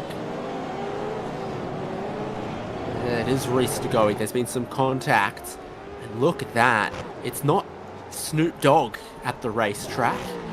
It's Reese de Goey has gone sideways into the corner.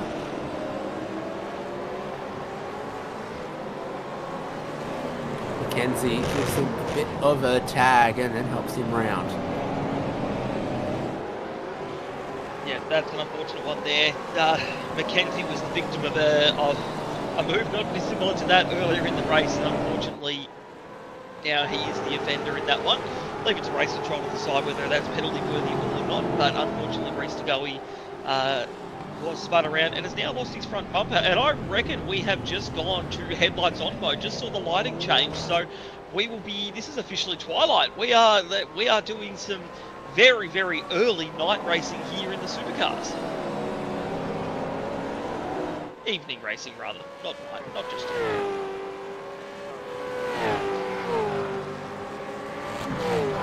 Very interesting. Ken Latter in second, still got Paul Young behind him. They're walking away. Our top three drivers have been head and shoulders ahead of the rest of the field today in every phase. The race start in the middle stint. The end now, Latter a little bit wide. The marbles are ridiculous in some of these corners now as well, like that final corner. Fountain, other spots as well. Ken Latter left, Paul Young on the right.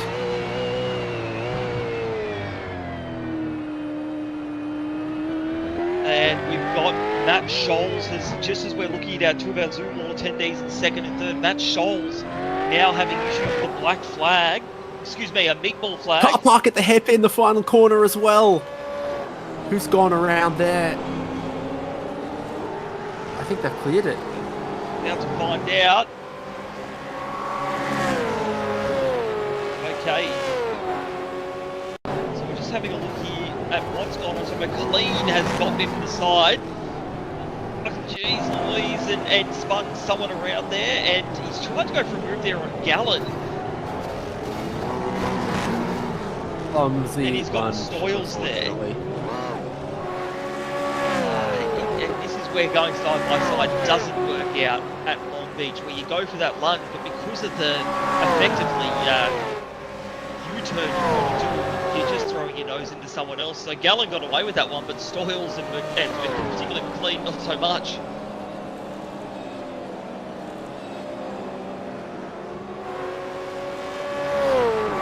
Logsdale gets ahead of Jeff Thomas, who's dropping a little bit.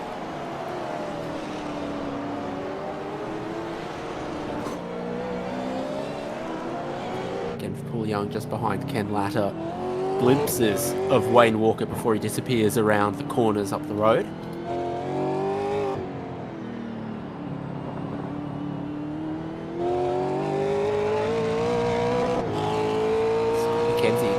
Black flag from race control for the incident we've seen previously, and I think we'll probably be hearing from race control again in not too long, maybe about what we saw at the hairpin.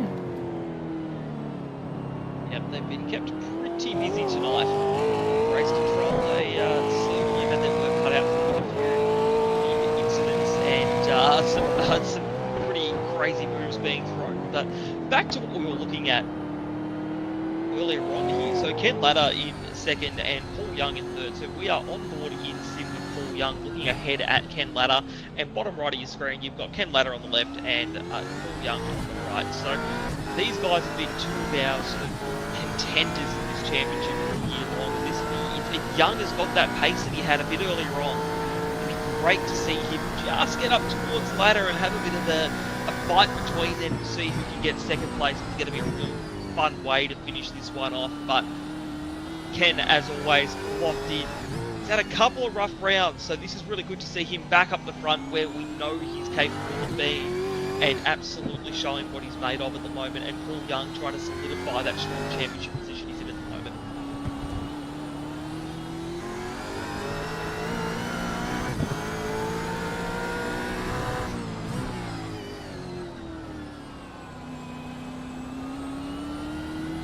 Stone Street from Poynton and McNamara behind this group. Damon Fisher in 7th, Sanderson and Allman right in behind him. But everyone in that top group pitted on the same lap with the safety car. They've all got tyres of the same age. They all will have saved a tiny bit of fuel, and it means there's not a whole lot of offset in pace to be had. And when there isn't much offset of pace, very difficult to make an overtake on a street circuit. It also cleared out a lot of the lapped traffic that was amongst the leaders as well, having the safety car and the wave around. Yeah, that's it. This going to be, this post-safety car is going to be a lot easier for the leaders and for everyone really, because there won't be as much or any of that lap traffic that they were dealing with before, to also make these battles a lot nicer to have, because these guys won't have to worry about working their way through lap traffic. They can just focus on the cars around them and know that that's for positions. So that's a big thing, particularly when you've got these battles second and third and beyond. You want to make sure you know the guys you're battling. Speaking of battles, we have got Stone Street, Poynton and McNamara. McNamara still not able to make his way through on Poynton here, as ever so slowly the light continues to dip away and these headlights get brighter. You're just starting to see the headlights make an impression on the track at the moment. Seeing the glowing brake rotors as well. Stone Street gets a little bit of a gap going there. McNamara just right on the back of Poynton, waiting for a mistake, an opportunity to try and sneak into the top 5 here.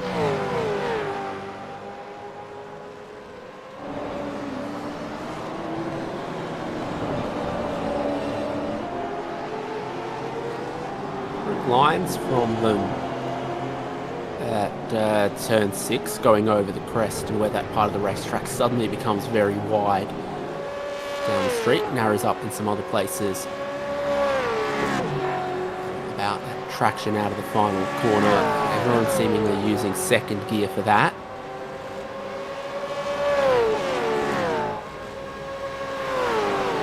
So Travis Hunt have a dive at Alex Kiddis going into the hairpin. Luckily that didn't end in tears, and you've got Damien Fisher ahead of Wayne Sanderson and Luke Orman. This is that next group of 3.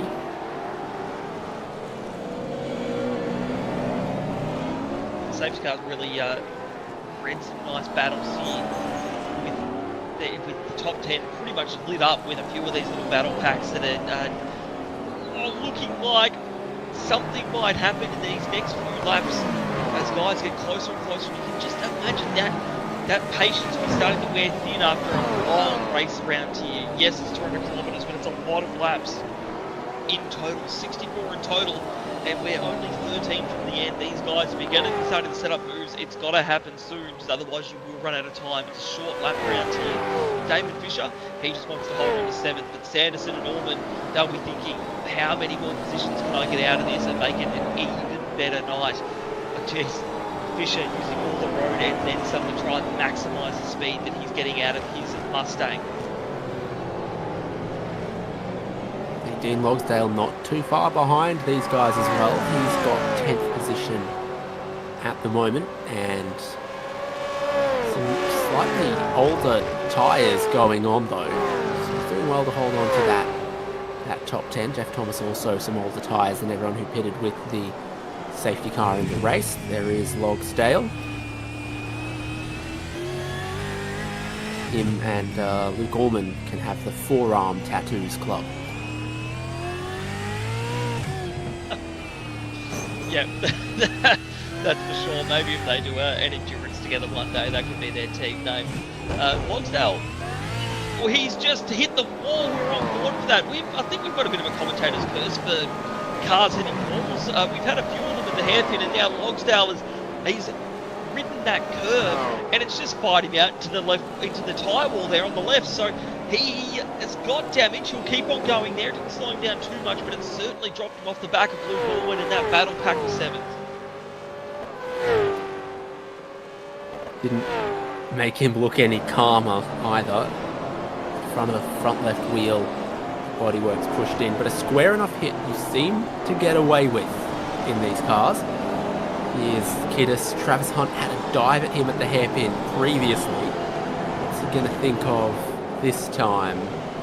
No, way around the outside. The problem he's going to have is not only hitting that rev limiter down the front straight, but that Kiddis get a little bit of a slipstream off Ray Smith and Ricky Hyde as well. So all of that's making things just a little more difficult for Travis Hunt. Andrew Rushworth comes into the lane for the third time today.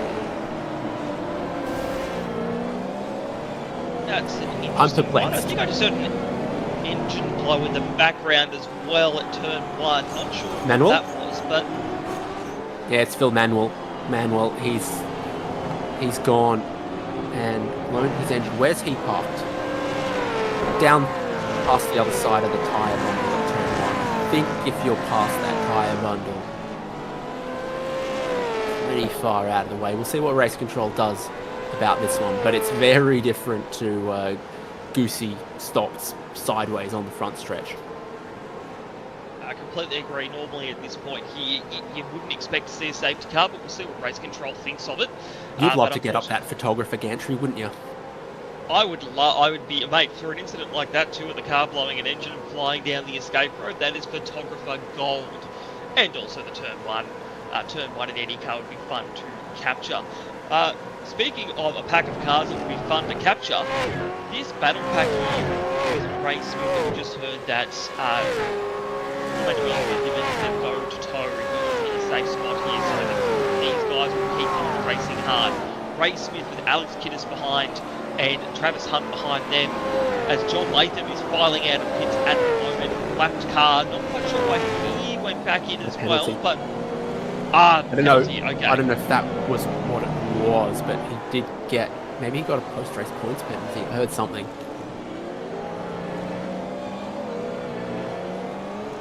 Yeah, so he was back in the pits, but at the pit box for quite a while as well. So we're going to have a look at lap 50. Something's happened with Latham here.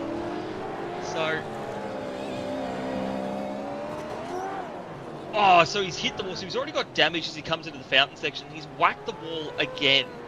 So front left and right rear, I would have thought that'd provide some balance, but no, that might be why we've seen him come in, is that damage is just a bit too much to handle. And so on lap 46, this is where we're going to see him. Oh, take out Christian Smart! Okay, so there's a lot more to the story than what we originally thought. John has been in the wars the last sort of 10 or 15 laps. Smart also take his flick spin.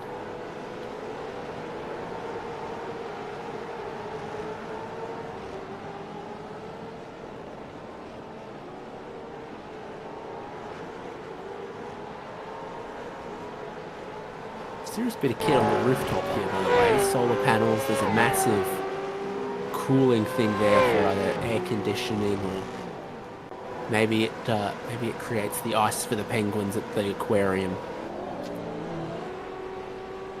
I'd like to think that that's what the solar panels are used for.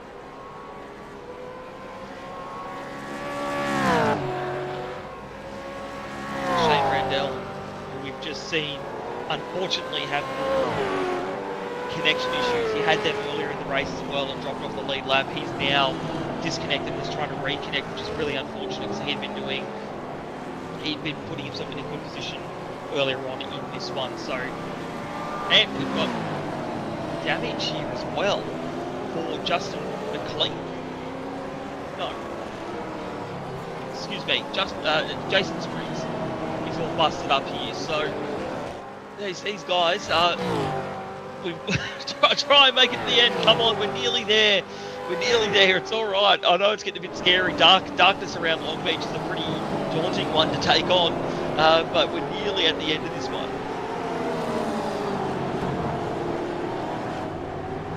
So no headlights for Spriggs.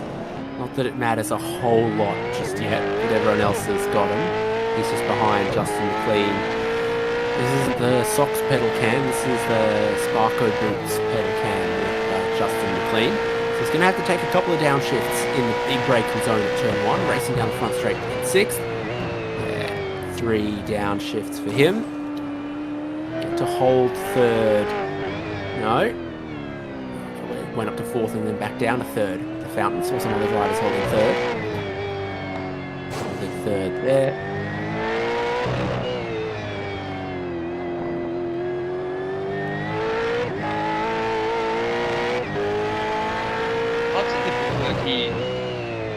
just the way he modulates the brake and the throttle, and slowly over the bumps, over the surface with not too much grip, just gets that throttle on there. Even with the, he's got right foot braking with blip if he needs it. If he's gonna keep the same gear, he can do left foot braking.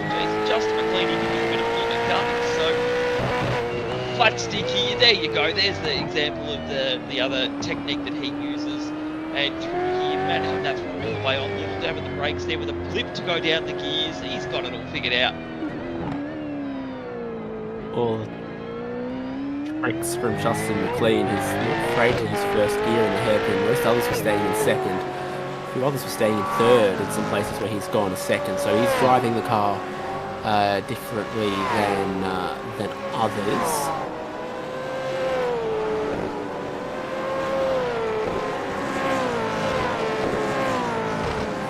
Spriggs with the damage. Matthew Stoyles behind him. Greg Sharp closing pretty quickly on both of them. Second week in a row that Sharp's camera is on its side. As you said, seemingly earthquake affected there. Definitely makes for interesting viewing off training on next to get the proper landscape view. But we do love seeing Sharpie's view. He's got his VR headset on there, which he shows off each week for us. He's in 28th, up 3 positions on where he started. And currently chasing down, I believe that's Stoyles up ahead of him there as well. So that's Stoyles and Jason Spriggs. He's just about the back as well.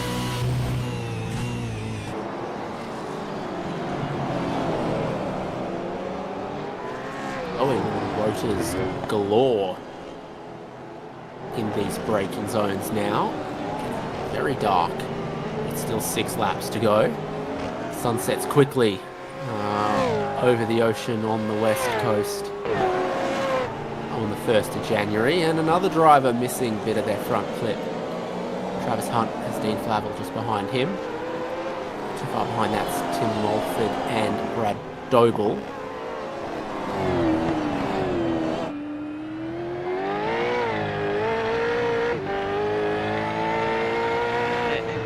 Just struggling a little bit here, not everyone, but just this track is it's complicated in the day, and when you take away some of that daylight, it just becomes ever so slightly more complicated, particularly when you've got nose and tail with the cars around you. That visibility is already low as it is, and then you throw in the variability of the darkness slowly creeping in with 5 to go here at the moment. So it's not going to get too dark, but you can already see those headlights doing a lot of the work there. It just makes it harder to judge your braking points, to judge your apex, where the walls are, particularly where there's sponsorship on the wall. It's very difficult to see. Sharp might have tagged a little bit of it. Travis Hunt got a bit of wheel spin in one of the gear shifts, and all of that is coming up advantage Dean Flavel as he moves into 18th position, but now someone will light the way for Travis Hunt.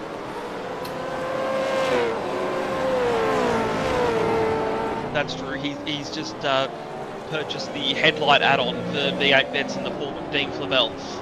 So they'll the Olympics forge on into the Olympics are coming here to LA in 2 years, so someone's going to have to be the torchbearer. Well, I tell you what, Dean Flavel is putting in a good case. I reckon he's putting in a very good case. As we look at 3 good applicants for the torchbearer here in the form of Smith, Kiddis and Burridge. I tell you what, Kiddis would be starting to get a little bit sick of looking at the back of Smith. Those two have been attached.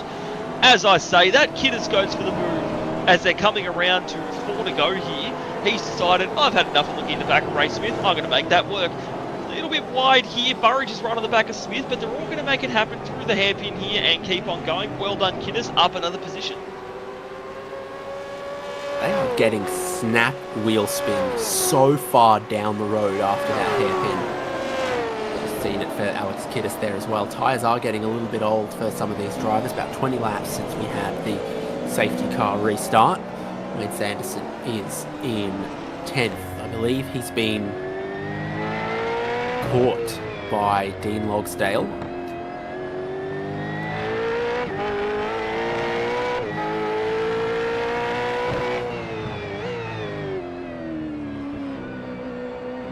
Logsdale gets 9th. Luke Allman just up the road there in 8th. Have a look at the drivers. Logsdale on the left, Sanderson on the right.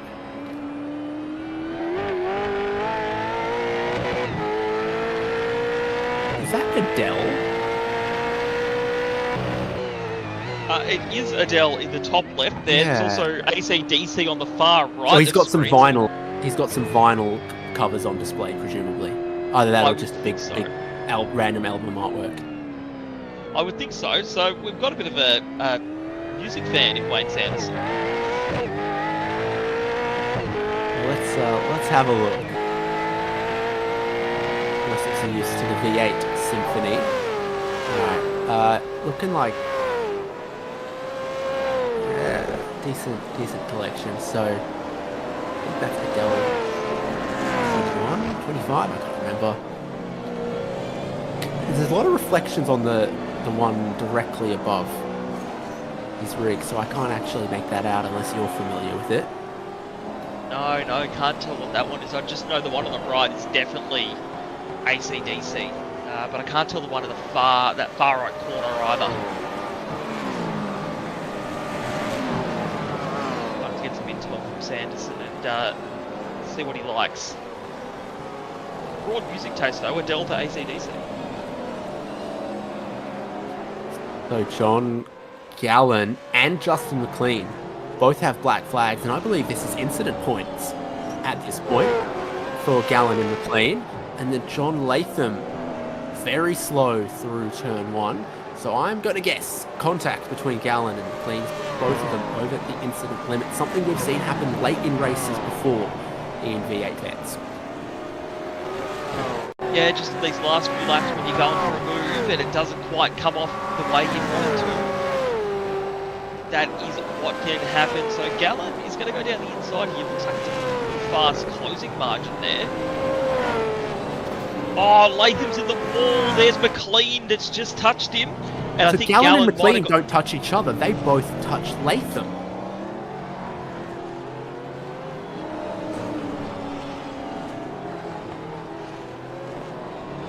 So they've both done the same thing. They haven't hit each other. They've both hit spun car. So we're going to take a look. Yeah, this tells us Latham rear locking very early. Hits the tyre, bounces out, gets stuck in the wall. Clip. Yeah, just a little bit of contact as they try to work their way through. They're really nothing severe in it at all. And that would have been a 1 to 2x. That's it. But if they were right on the very edge, then that's all it would have needed, which is unfortunate for those guys with so little left in this race to cop that penalty. That's a real insult to injury there.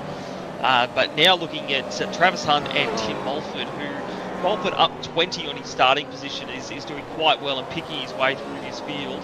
And Travis Hunt still battling with that front bumper that's missing. As we've just seen, Mulford's going to get the run of all runs here down into turn 9.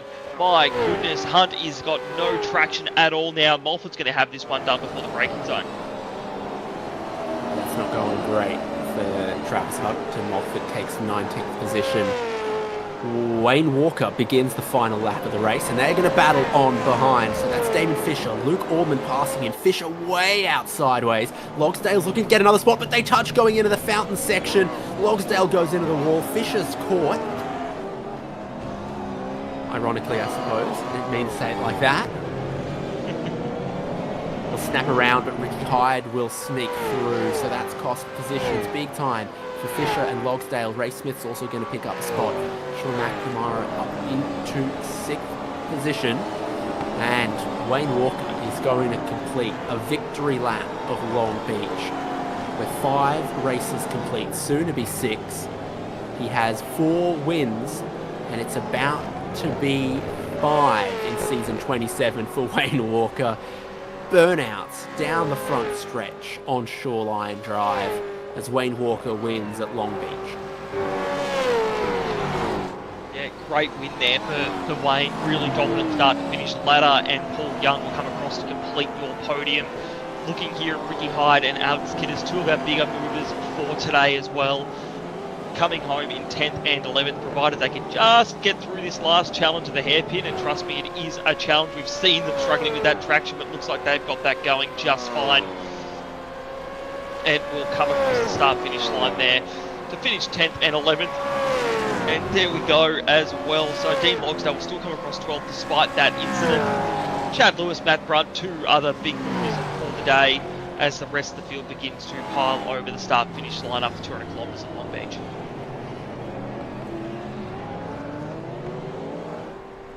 This is an aside, but supercars don't actually have headlights this good. But I wish they did. Imagine the extra racing we could do. You could go Friday night at the Australian Grand Prix. Bathurst might not have to be time certain. Give them proper headlights, I say. And you can see that without them, Jason Spriggs certainly in the dark compared to Scott McKenzie, as they're going to be some of the last cars on the lead lap to take the checkered flag. Oh, poor Andrew Rushworth also with some damage. Bruising race all through the field, hasn't it? Look, there are stories of woe, there are stories of success, but I think most drivers out there, they will have a story of, I got hit, I hit something, I ran down to the escape road. Everyone has been hit by something in this race. So impressive we had the finishing rate that we did, because most drivers did cross the start-finish line to end this one. But yeah, that was a crazy old race at Long Beach, as it always delivers. The Wayne Walker notches another win on the season. Ken Latta bounces back from a difficult couple of rounds, some penalties, and then the grid start at VIR to have a much tidier race befitting the speed that we know he's got. Paul Young keeps his podium streak running that's kept him high in the championship points. Troy Stonestreet relatively drama-free for fourth, and Mark Poynton sustaining some pressure throughout but keeps his fifth position. Sean McNamara dropping back a little bit through the battles that we saw versus Damon Fisher and others, and then Luke Allman, Wayne Sanderson, Jeff Thomas and Ricky Hyde sneaking onto the top 10.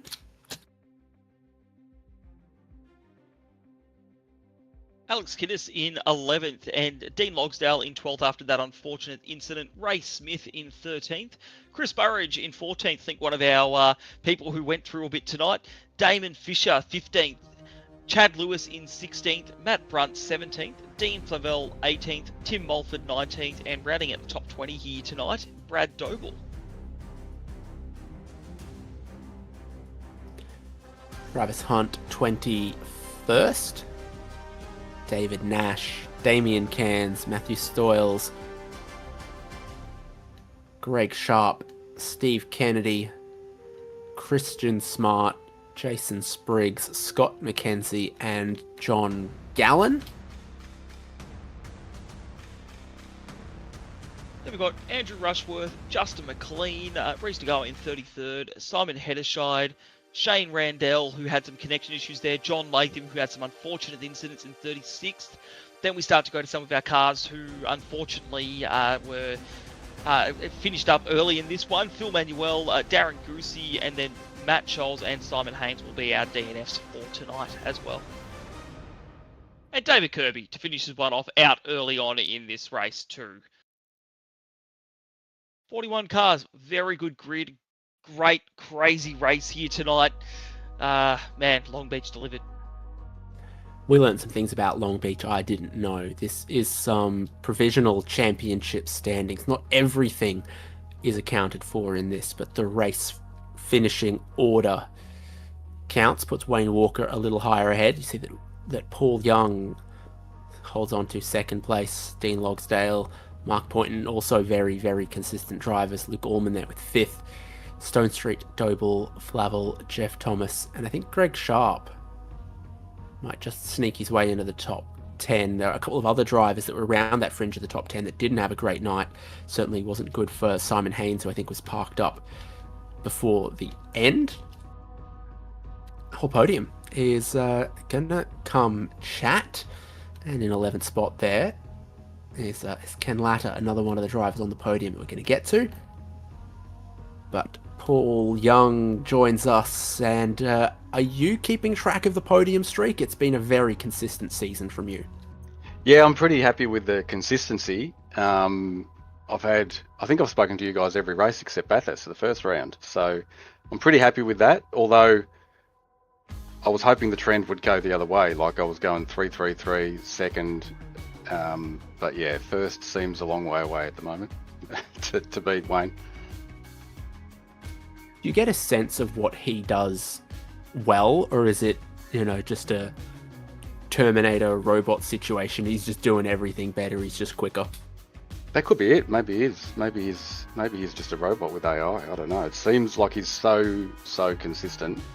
And yeah, Ken did a good job. I think I've pipped him once for pole. Ken pipped him tonight for pole. But even if he's on the front row, he's still got a lightning start tonight. So I was hoping Ken would stay in front of him. So keep it a little bit closer for a little while. But yeah, he just takes off. I mean, this track's super difficult to pass at without someone making an error. So yeah, just settled in after that. Australia has some very long beaches. Do you think we should sue? This beach is only like 10 kilometers long. Yeah. Haven't we got we got a 90-mile beach? So maybe they should just rename this Longish Beach. Long for America Beach. We'll let him have that one. They've put together a pretty decent racetrack though. How did you find it for this car? Yeah, no, I really enjoyed this track. I loved it in the Gen 2. You could really attack it a lot more in the Gen 2, but I'm getting the hang of it in the Gen 3. It's one of those tracks you've just got to nail every corner, and one little, bite the inside front, and you lose a couple of tenths. So yeah, that's where I messed up in quali, but I was glad I was able to come through and still come talk to you guys. But yeah, I love the track. It's good, great. I love street tracks. Well done. Let's see if you can keep the podium streak going, and fingers crossed that you find another step or two. Yeah. Fingers crossed. Thanks, guys. Appreciate it. Kade's going to speak to second place finisher Ken Latter. Ken, welcome back to the comms box and the podium, mate. Second place here tonight at Long Beach. Look, talk us through your race start. You got pole position, but it didn't quite go your way there to begin with. Yeah, just I think you got this slight jump on the initial takeoff, and then just spun up a little bit, transferring from first to second. And yeah, I was sort of fighting to keep second spot there, so I was lucky to keep second spot, which is good. But oh well, I had to maybe work on some other ways to start the car, like line lock start or something like that. So it might be a bit more consistent. Look, mate, it was a really good second place out there. Nonetheless, we know Wayne is a bit of an alien at the best of times this season. But look, talk us through. We saw a lot of traffic out there in that first half of the race with some varying pit strategies. How did you manage that and still manage to keep your second position? Just when we came up on people, try not to force them too much, because obviously then that creates a sort of situation. So generally, the guys are really good. Most of them get out of the way. There was a couple coming off the hairpin where I thought, where the hell are you going, mate? And then suddenly they just cut straight across you, straight into the pits, and you're like, right. Okay. Yeah, overall it was pretty good. I think same with Walker. He was managing it sort of the same, and like the times between us didn't really sort of eke out too much. It was sort of within that half a tenth or tenth. I was keeping within time wise with him, but yeah, he's so consistent.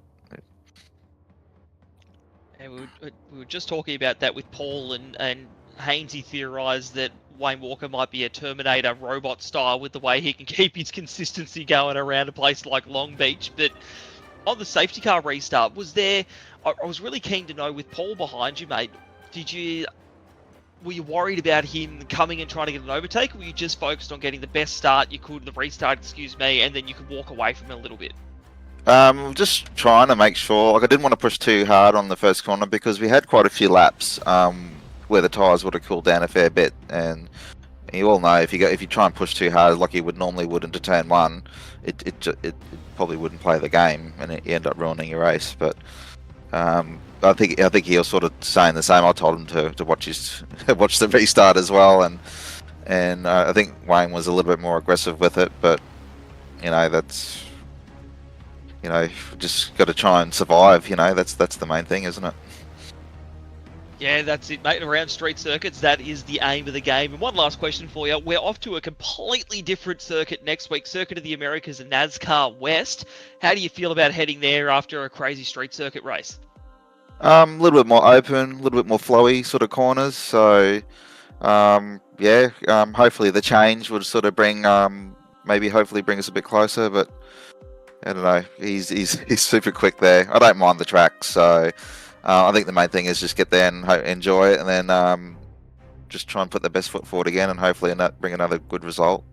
I mean, I got pole tonight. I wasn't expecting that, so that's some food for thought anyway. That's it, Ken. Look, great to chat to you again here in the comms box, mate. Before we let you go, is there anyone you want to shout out or thank? Oh, well done to Wayne. As normal, he's absolutely flying. Youngie, him and I was working together, is working out really well. And you guys, Race Control, and all the guys at Fishy, and our sponsors, West End Motor Group, Infinity Design, DC Shades, Battery Warehouse, Early Beach, and Game Index Design. Thank you. Thanks, Ken. We'll see you next week, mate. All right, thank you. Bye. All right, that was Ken Latta, our second place driver. And now we'll bring in Wayne Walker, our race winner, David. Absolutely, we will. You're so much making a habit of this, Wayne. What do you think you did well today at Long Beach? I don't know. Just stayed out of trouble. Kept it off the wall as well. That was, being a street circuit, it's so easy to, you miss your brake marker by a metre or two, and you're into the fence, or turn in a fraction too early, and you clip the wall and take a front corner out of your car. It's consistency and keeping it off the walls. And were it not for that safety car, what would you have done differently on your strategy? How much longer do you think the leaders would have gone before making that second stop? I didn't have too many more laps. I think I only had about 4 laps more of fuel, I think. So I just went as long as I could on the first stint, and then try and split the rest of the race into 2 halves. That was sort of my plan. So I was only a few laps off pitting.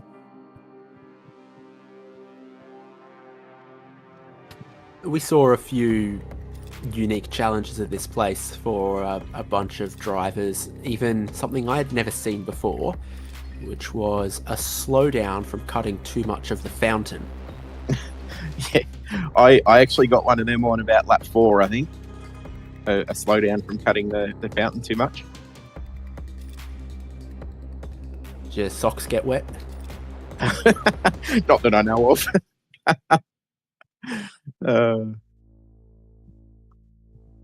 Well, you're absolutely bossing the field this season.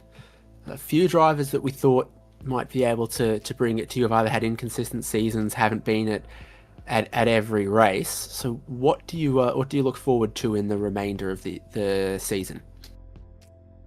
I don't know. There's a couple of tracks. Coda's probably the track that we've got left that I like. Other than that, I'm not too big of a fan of the last 3 races, but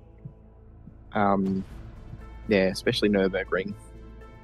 Haven't done a lot of laps around there, so I'm still a bit off the pace on that track. If last time goes, anything to go by. We can look forward, we can wait and see, and we never have to wait too long for the next race in V8 Vets. Well done, Wayne, and we'll catch you next week. Yep, can I just give a shout out to Race Control, all the admin of the league, you guys for the broadcast. Yeah, I always like to go back and watch that. He's always doing an amazing job. Ken and Paul on the podiums. You know, if I'd have made a mistake, they were right there to sort of capitalise. But all the other competitors as well. You know, without them, we wouldn't be able to race, and we wouldn't have such sort of big fields. My team, Accelerate Sim Racing, all the guys there. Yeah, all their help and that as well. And our sponsors, Box and Lock Narang, Abbey Timber, Primal Wheels, and Modern Day. See you next week, Wayne. Yep. See you later. I meant that like, you know, we'll see you on track next week, but he might have taken that like, yes, I expect to have a winner's interview again next week. And it's possible, isn't it, Brock? Look, you might have just given him some extra motivation to go out there and really try and absolutely send it home at the Dakota NASCAR West track. So, look, the way he's going at the moment, he may well be back here in first for a winner's interview, but we don't like to set anything in stone just yet anyway, with a week to go until our next round. Yes, indeed. Now, it was a very interesting race, ups and downs throughout the whole field. But it's time to highlight one of the ups, and it's our M1 Used Cars Driver of the Day. M1 Used Cars are a supporter of the Balin Stewart Foundation. And Brock, it goes to Alex Kiddis. It does indeed. With Alex Kiddis in his first Split 1 season, it was a great result, 11th, up 11 positions on where he started. And look, Alex has shown some really good pace in the first half of this season, but has been involved in some incidents, some that have been a blown engine, some he's been hit around. But tonight, on arguably one of the hardest tracks in this season, he's really shown some strong pace and some really good race smarts. So Alex Kiddis, M1 Used Cars Driver of the Day, 11th place, up 11 when we started. Well done, mate. Well deserved.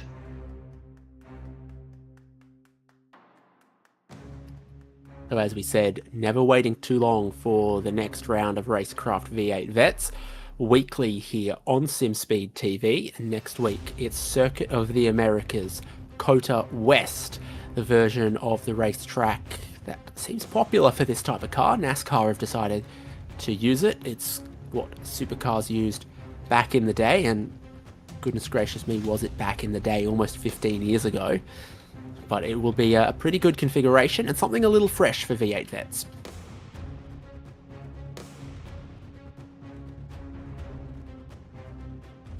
That's the 7th of May, same time here on SimSpeed TV. Thank you for joining us from Long Beach as Wayne Walker grabs another race win to extend his championship lead. RaceKraft Simulations V8 Vets are supported, of course, by RaceKraft. Also, Logitech G, Nova Sim Sports, Parramatta Isuzu Ute, Project Fade Streetwear on the safety car, M1 Used Cars supporting Driver of the Day, and LGC Images. From SimSpeed TV, I've been David Haynes with Brock Cadday and Daniel Yeaman. See you next week at COTA.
Racing isn't easy, but experiencing it is.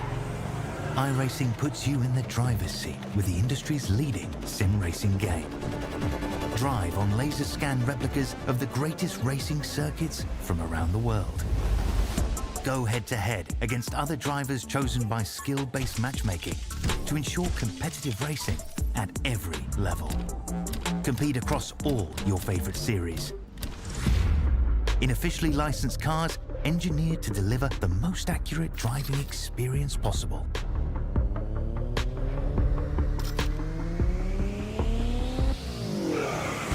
Join a race or host your own with players from across the globe. Race against the computer or in a league with friends. Feel the thrill behind the wheel. Visit iRacing.com.